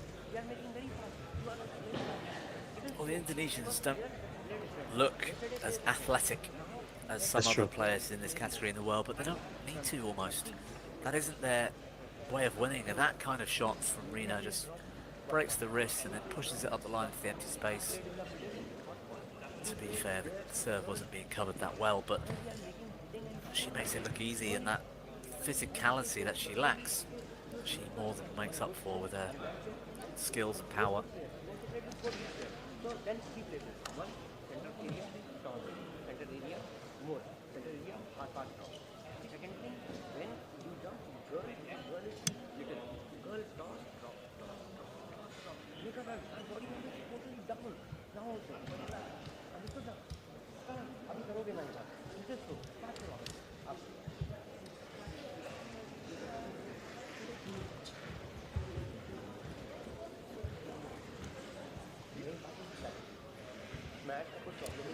Court 1, 20 seconds. Court 1, 20 seconds.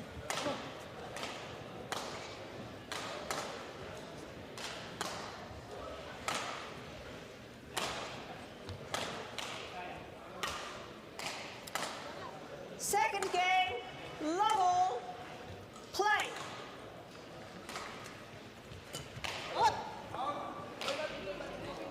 One love. Well, second game underway now. Subana Marlina Out. Service over. not yet in 1 top all. gear physically, but they don't need to be. And perhaps, if they try to, it might disrupt their rhythm because they just look so calm, even under pressure.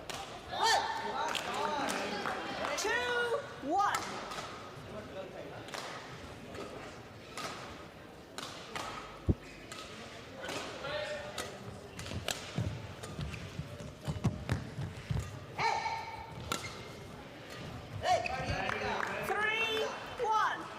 Touch of complacency from Marlina.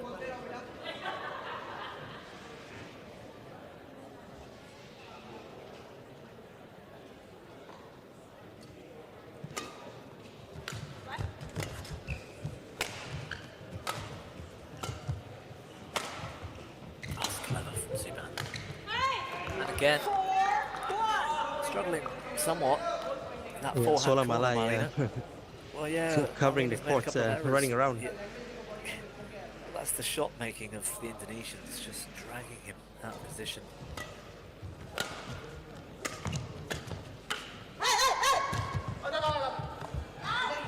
Sivan late to react. Service over. 2-4.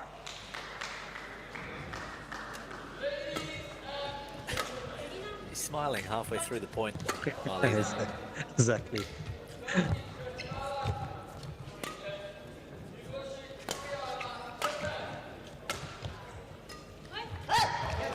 Service over. 5-2.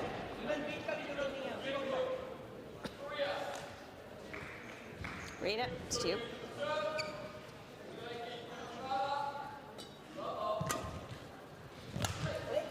Service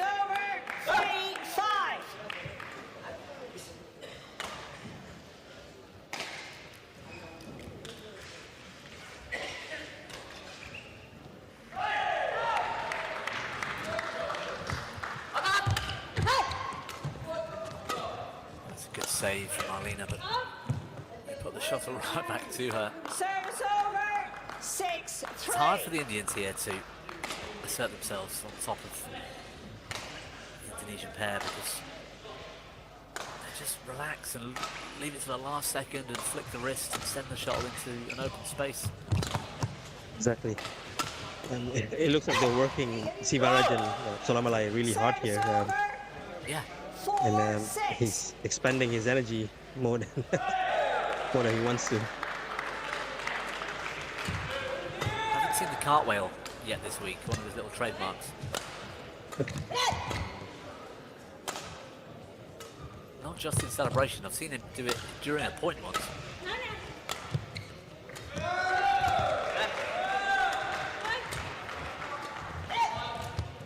Well, it was better from the Indians, but they lacked the final product.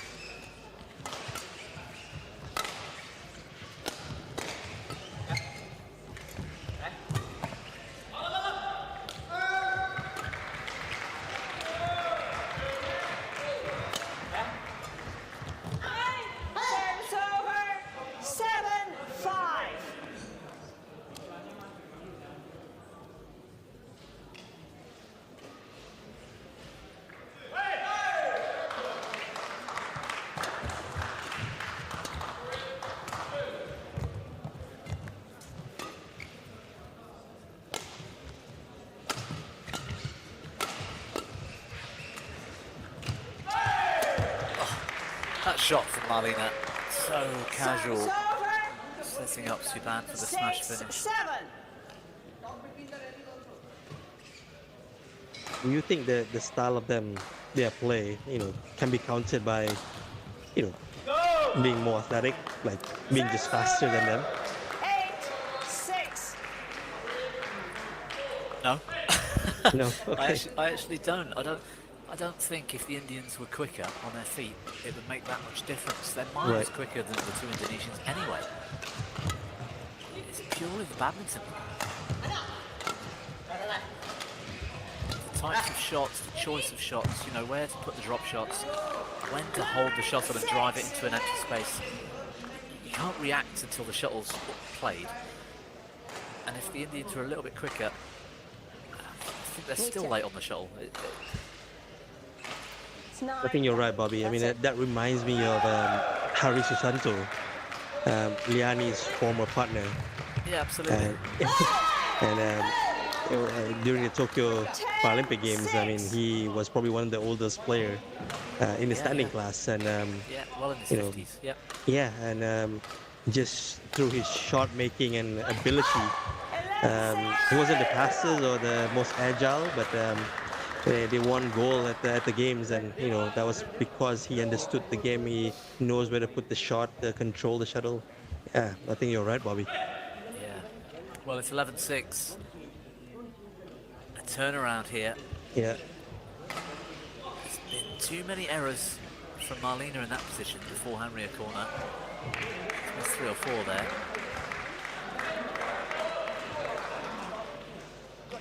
Pretty complacent and relaxed looking Indonesian pair in the second so far has allowed the Indians back in. I wonder if we'll see them Court 1, step it up a 20 bit. seconds. Court 1, 20 seconds. Yeah, if they'll let this slide to a third deciding game.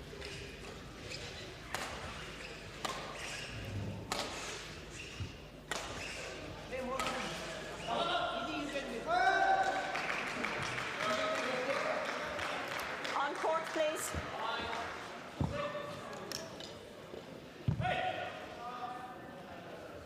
Suban.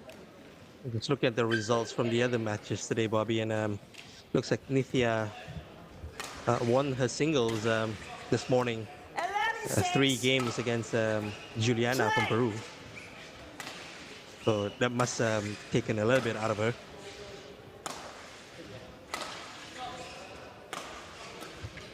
Yeah, it's a good point.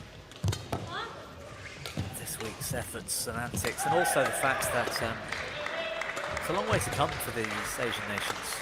all the way to Scotland. Despite being summer in the UK, it's still pretty cool up there.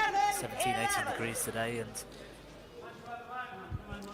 can't afford to turn up a week early to get over the jet lags and things like that. So it's tough going. Yeah, exactly.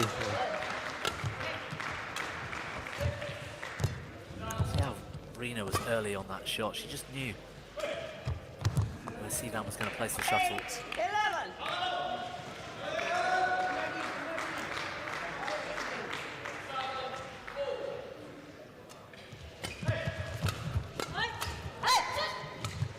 See, that's the sort of rally that normally Salamalai would... Great pick up from Subhan there. Indonesians defending brilliantly.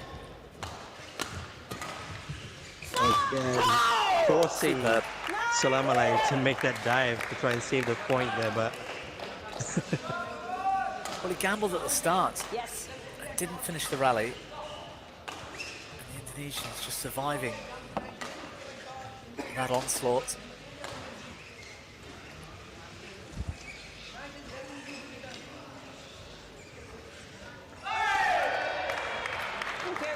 Got to get the Indonesians late on the shuttle.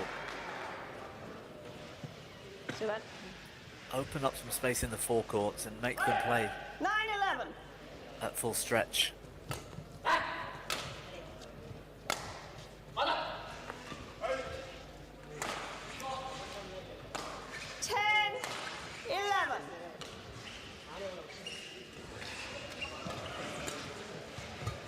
Four straight points for the Indonesians.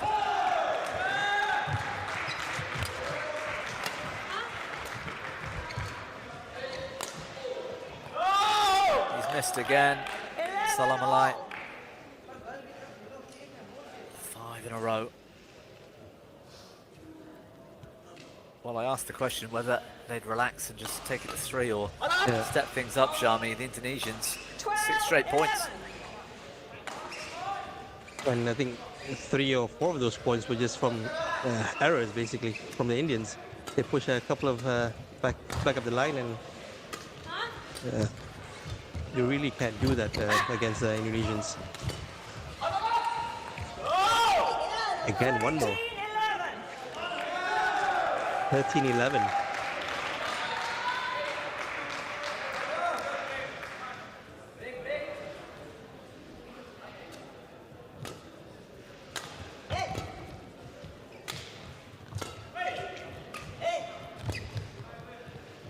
Rotation. There you go, open court. Okay. Pressing it into the open spaces. That is brilliant from Marlena. She makes it look so simple. Footwork spot on, holding the shuttle, seeing where the space is, and just casually placing the shot.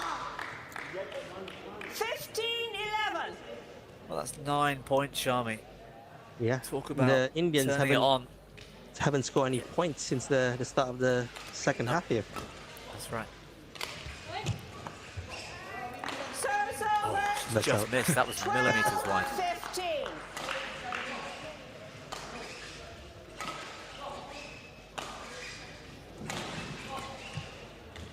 Hey!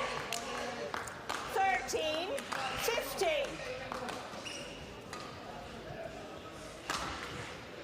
And 14, 15. the Indonesians is the defending champions of this tournament here from last year. I don't think they went to the Irish tournament, but they won last year in Sheffield.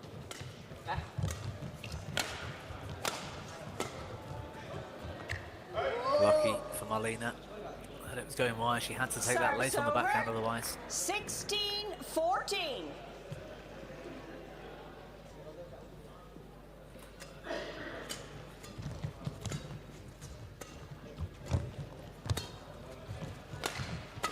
She's so good, Marlena. Forced into that mistake. Shuttle play that hurt at pace. 15, 16.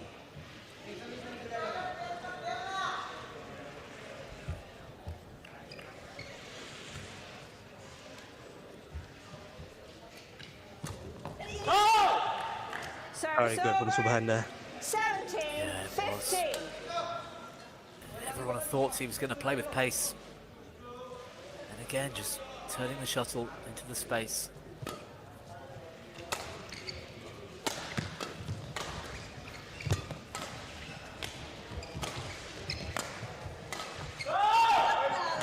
Another one at the back. Throwing this away now. 50. 11-6 they led. Now they're trailing 18-15. 3 more points here. Turnaround. Yep.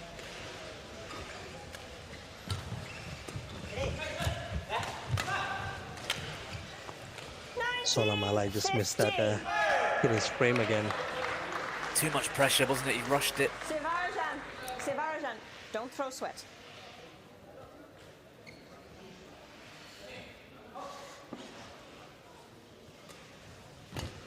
Going wide. Match points here. 20, match point 15. International championship points. With Sudirman on serve.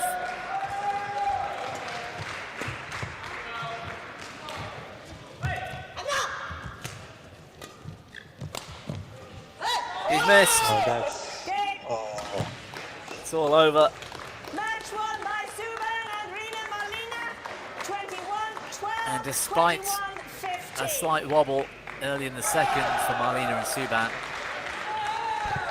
they came through brilliantly to close out the match. 11-6 down they were. 4 points scored from the mid-game interval for the Indians, and 15 out of 19. Brilliant from Marlina and Suban. World number 1 pair, unbeaten in at least 2 years. Going in a second seed into the Paralympic Games in a few weeks' time.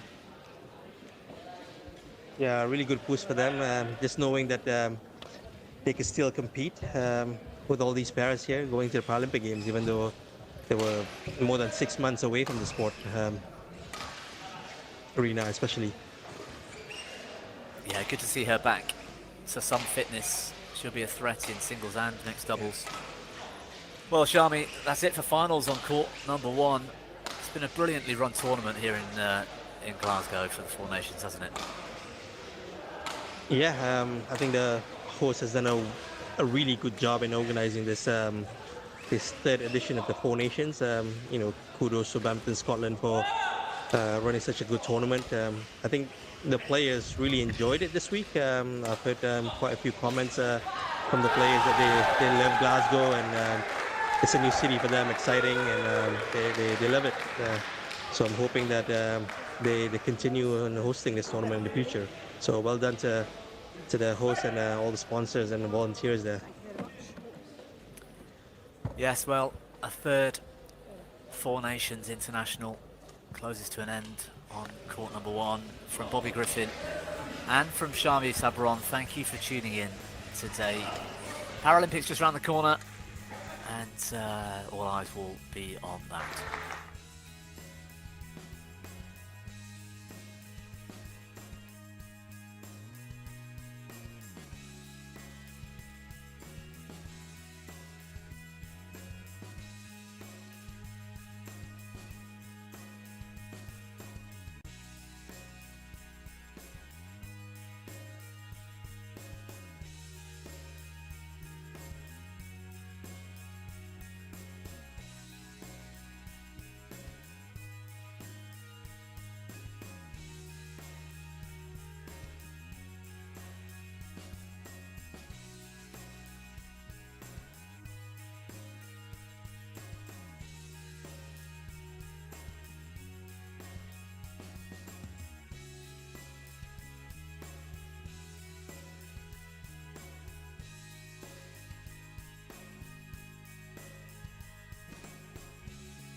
let Izzy come down.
BWF Vice President for Para Badminton. Richard Curran, BWF Council Member and Chair of Para Badminton Athletes Commission. Kate Wallace, Major Event Consultant at UK Sport. Ailey Travers, Vice President of Badminton Scotland. And Ganesh Balaji, Racket Sport Manager at Ransom Sporting Goods. We're now to present the prizes for the Wheelchair 1 men's singles. And Paul Curzo will present the medals for this event. So ladies and gentlemen, please welcome the medalists for the Wheelchair 1 singles.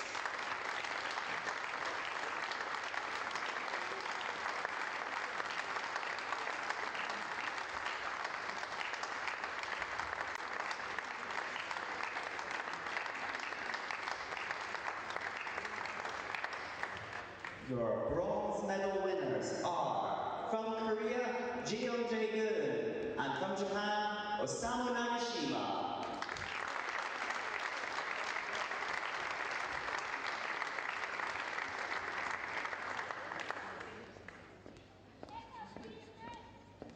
And the runner-up winning silver medal is from Malaysia, Muhammad Ikram Ramli.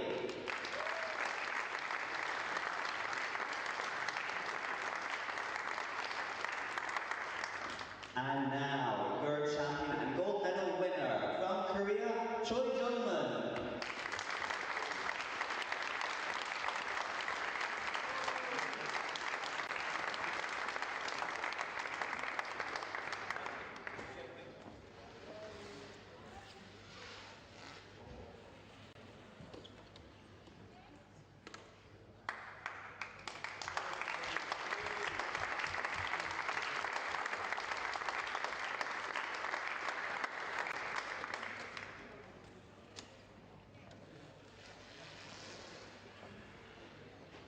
And now, the prizes for the men's singles wheelchair 2, presented by Richard Perot.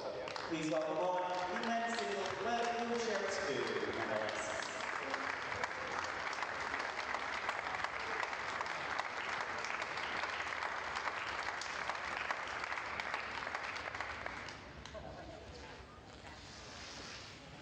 Our bronze medalists today from Korea are Kim Jung-jun and Yoo Soo-young.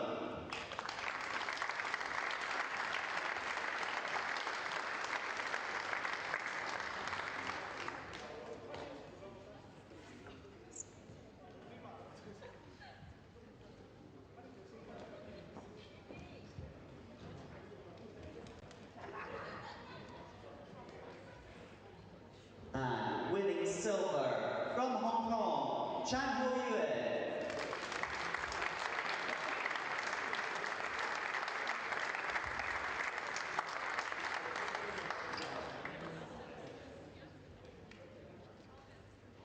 And our champion, taking gold from Japan, Daiki Kajiwara.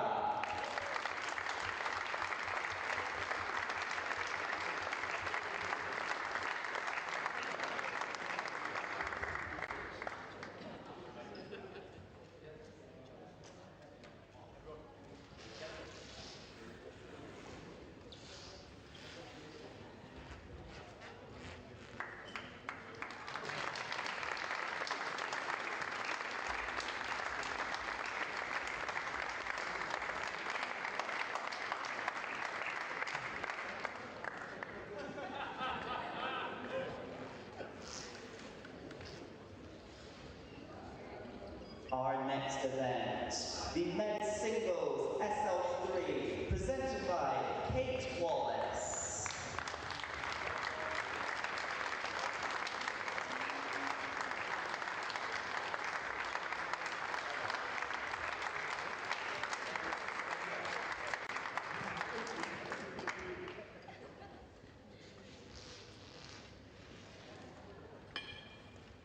Our bronze medalists are from India, Nihal Gupta, and from Ukraine,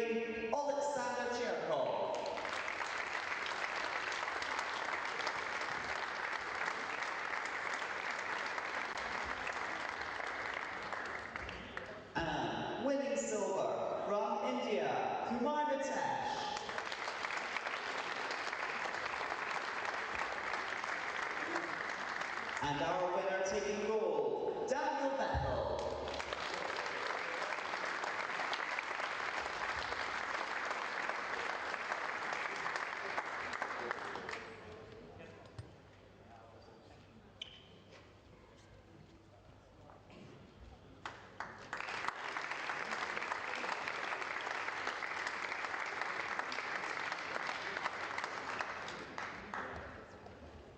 We now move on to the men's singles SL4, presented by Aileen Travers.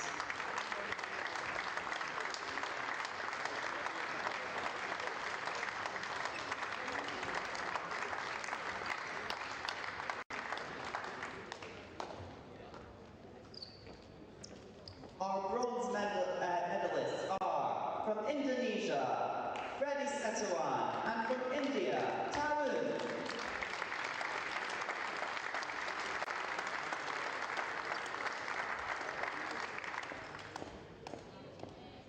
Our runner-up and silver medalist from India, Suhas Ladikari Yataraj.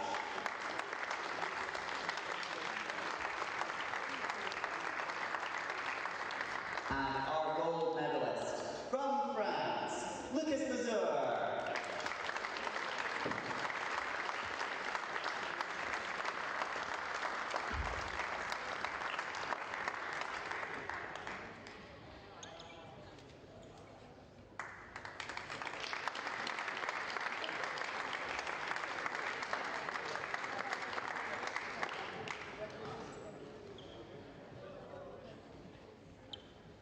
We now move on to the men's singles SU5, presented by Ganesh Balaji.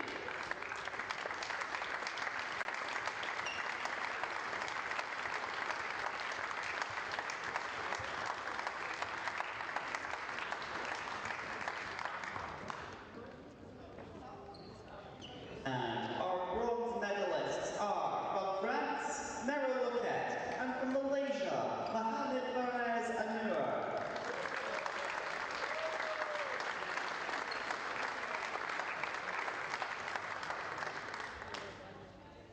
Our runner-up and silver medalist from Chinese Taipei, Van Zhenyu.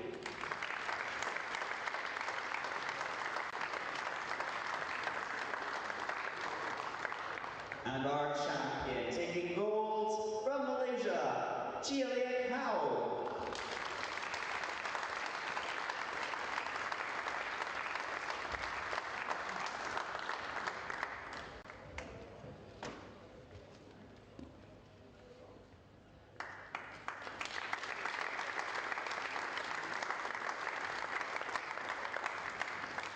Our next category, the men's singles SH6, presented by Paul Corzo.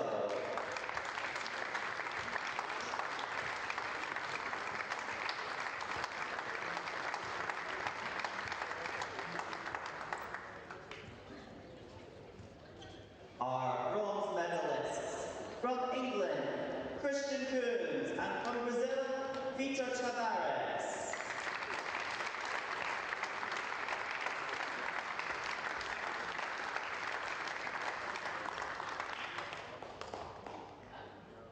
Our runner-up and silver medalist from India, Krishna Nagar.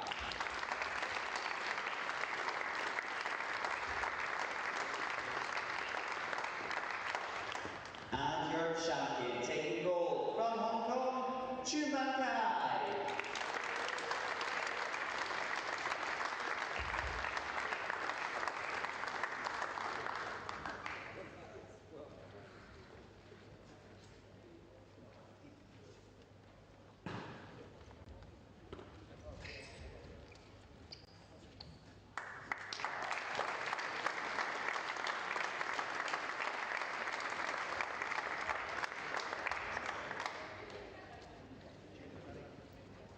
Next up, we have the women's singles wheelchair 1, presented by Richard Carroll.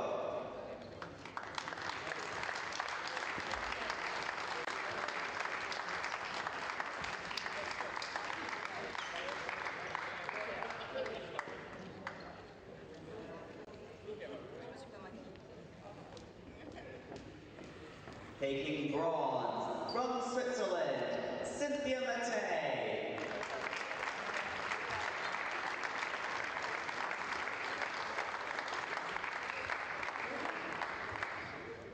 Our silver medalist from Thailand, Sudirman Bukam.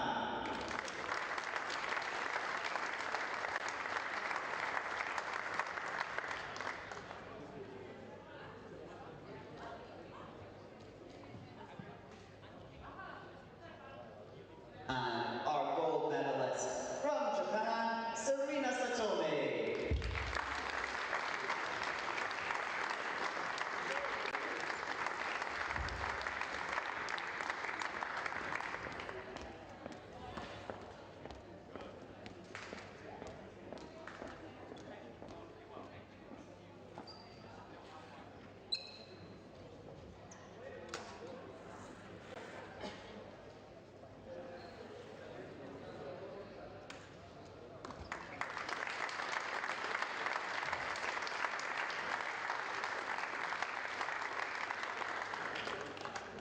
We now move on to the women's singles wheelchair 2 event, presented by Kate Wallace.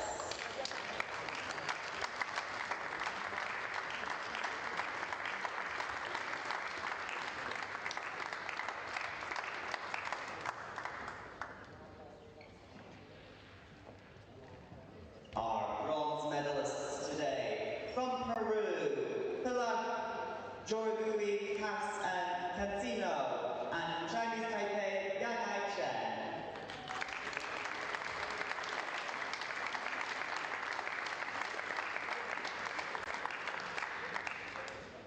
Our runner-up taking silver from Turkey in 9 seconds.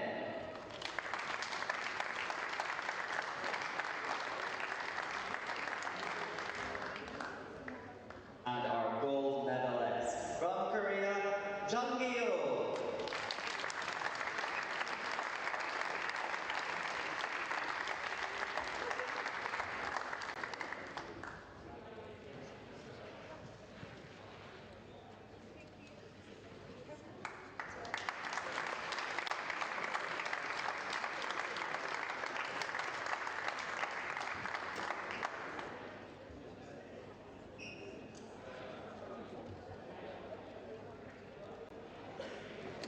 Please now welcome the medalists to the women's singles SL3 category, presented by Aileen Travers.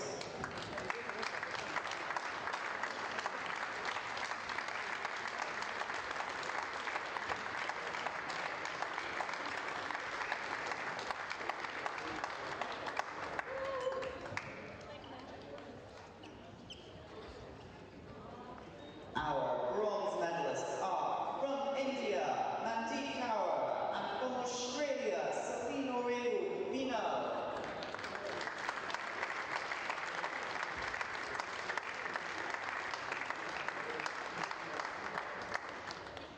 Our silver medalist from India, Manasi Girish Chandra Joshi.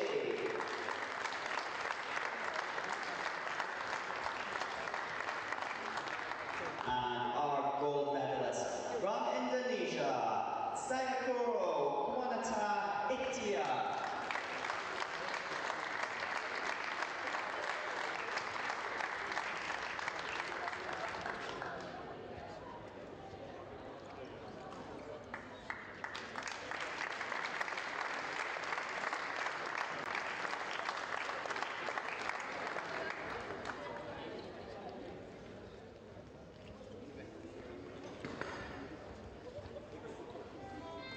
We now move on to the women's singles SL4 category, presented by Ganesh Balaji.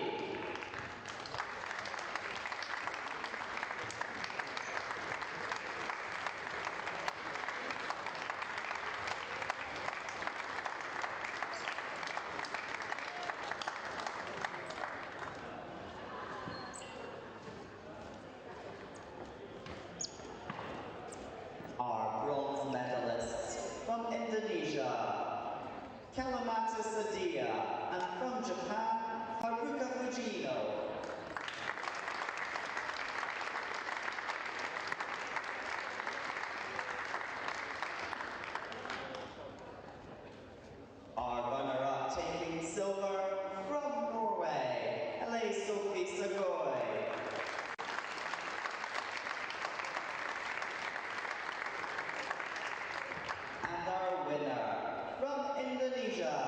Lianirati Optila.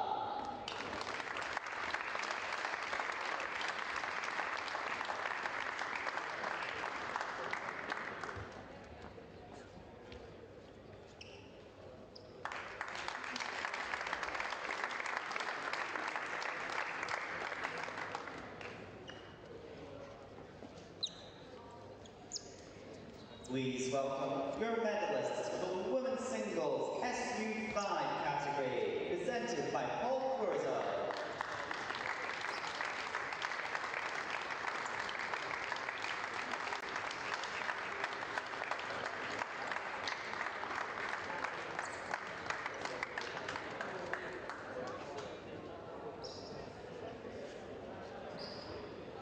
Our bronze medalists are from Denmark, Catherine Rosengren, and from Japan, Mamiko Toyoda.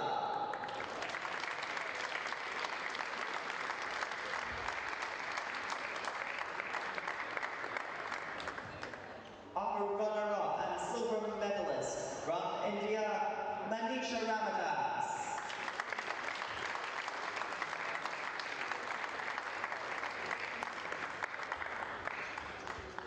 And our champion today, taking gold from India, Thulasamathi Murugesan.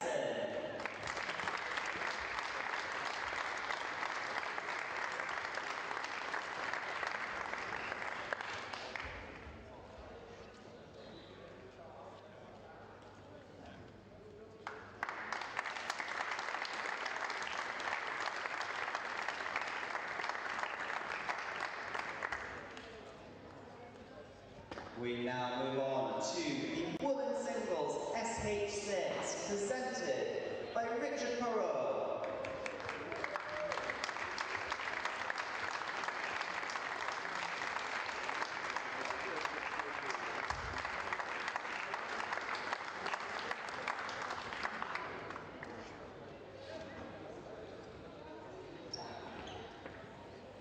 Our bronze medalists today from England, Rachel Chum, and from Poland, Olivia Semegal.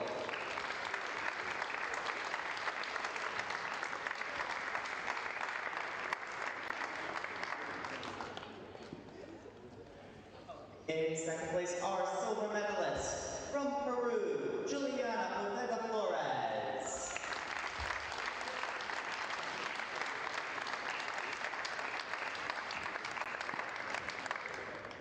And our champion and taking gold from India, Nithya Sri Sumathi Savan.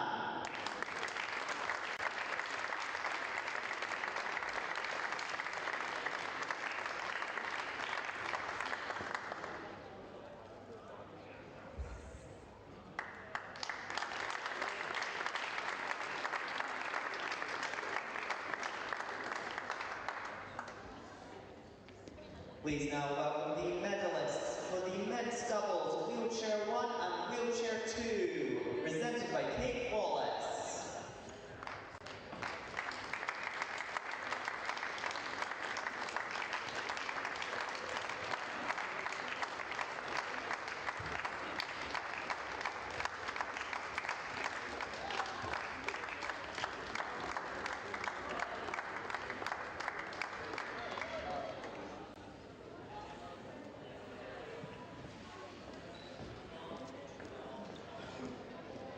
Our bronze medalists from Korea, Choi Jung-man and Kim Jung-jun, and from Malaysia, Nur Azlan Nolan and Mohammed Iqbal Ramli.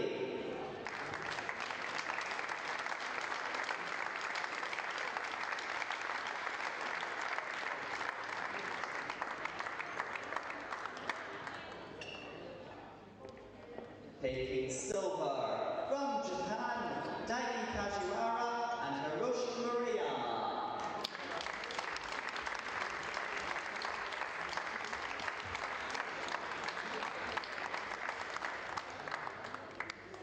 And our champions from Korea, Jeong Jae-gun and Yoo Soo-young.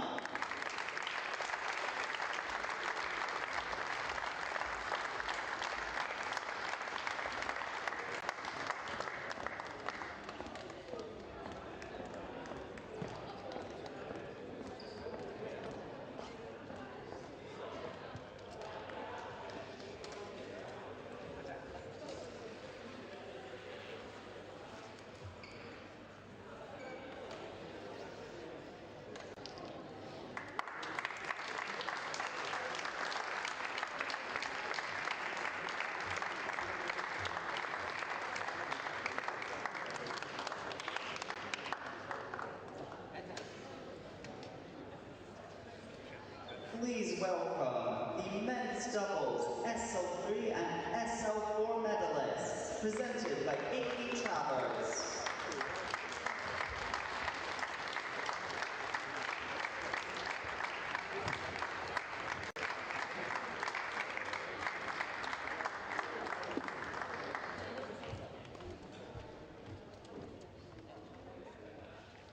Our silver medalists are from India, Prem Kumar Azil and Dinesh Rajaya.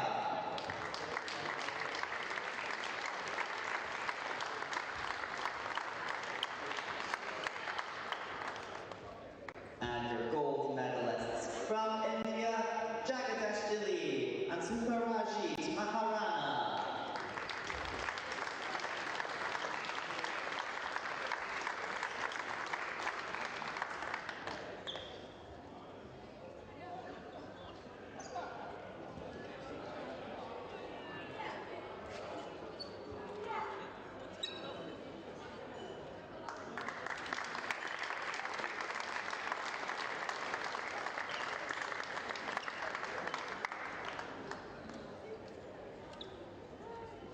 Next, please welcome the medalists of the women's doubles wheelchair 1 and wheelchair 2, presented by Dinesh Balaji.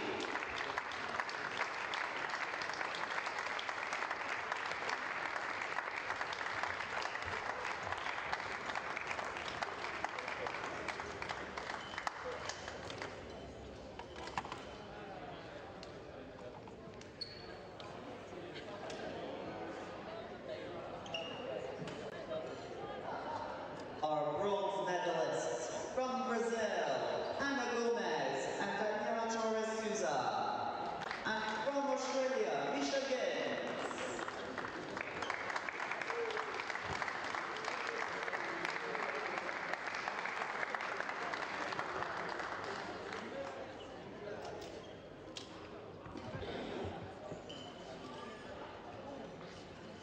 And our silver medalists from Chinese Taipei, Hu Guangchao and Yang Ai Chen.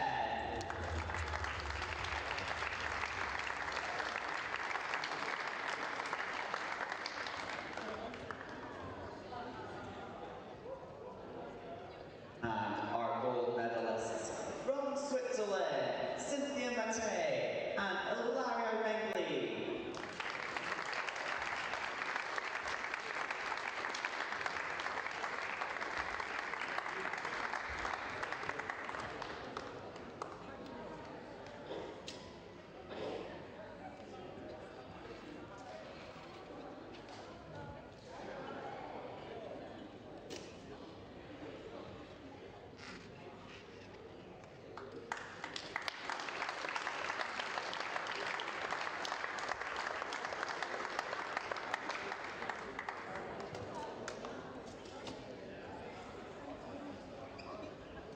We now move on to the mixed doubles, SL3 and SU5, presented by Paul Corzo.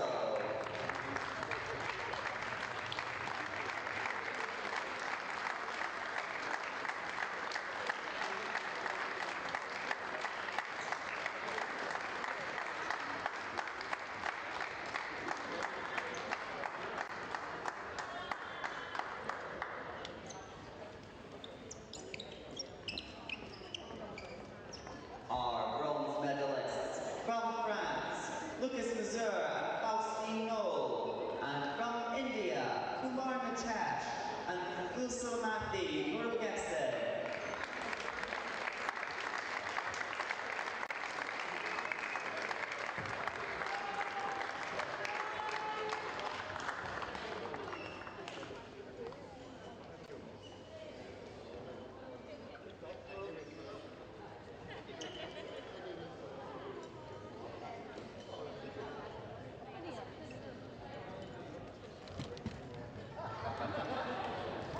And our silver medalist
presented by Richard Murrow.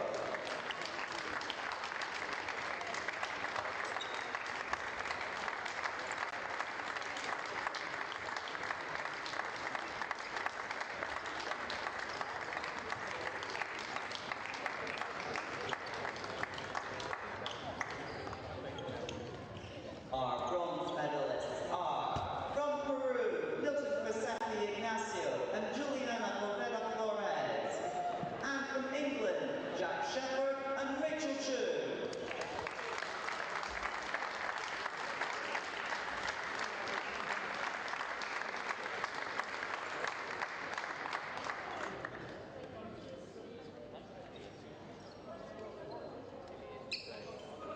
And now, our runners-up and silver medalists from India, Sivarajan Solomali and Nithya Sri Samadhi Savan.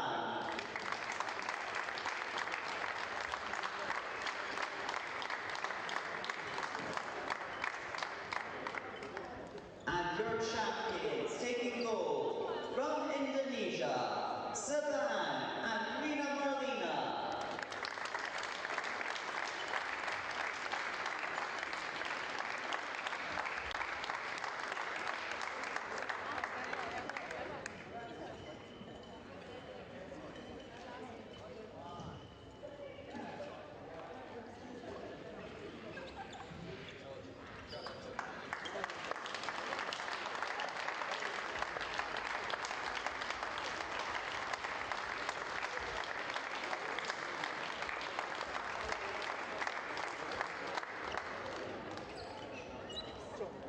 Ladies and gentlemen, that concludes the Four Nations Para Badminton Championships.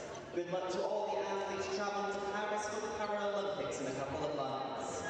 The next iteration of this event will be in Cardiff next summer. Hope to see you all there. Thank you and good day.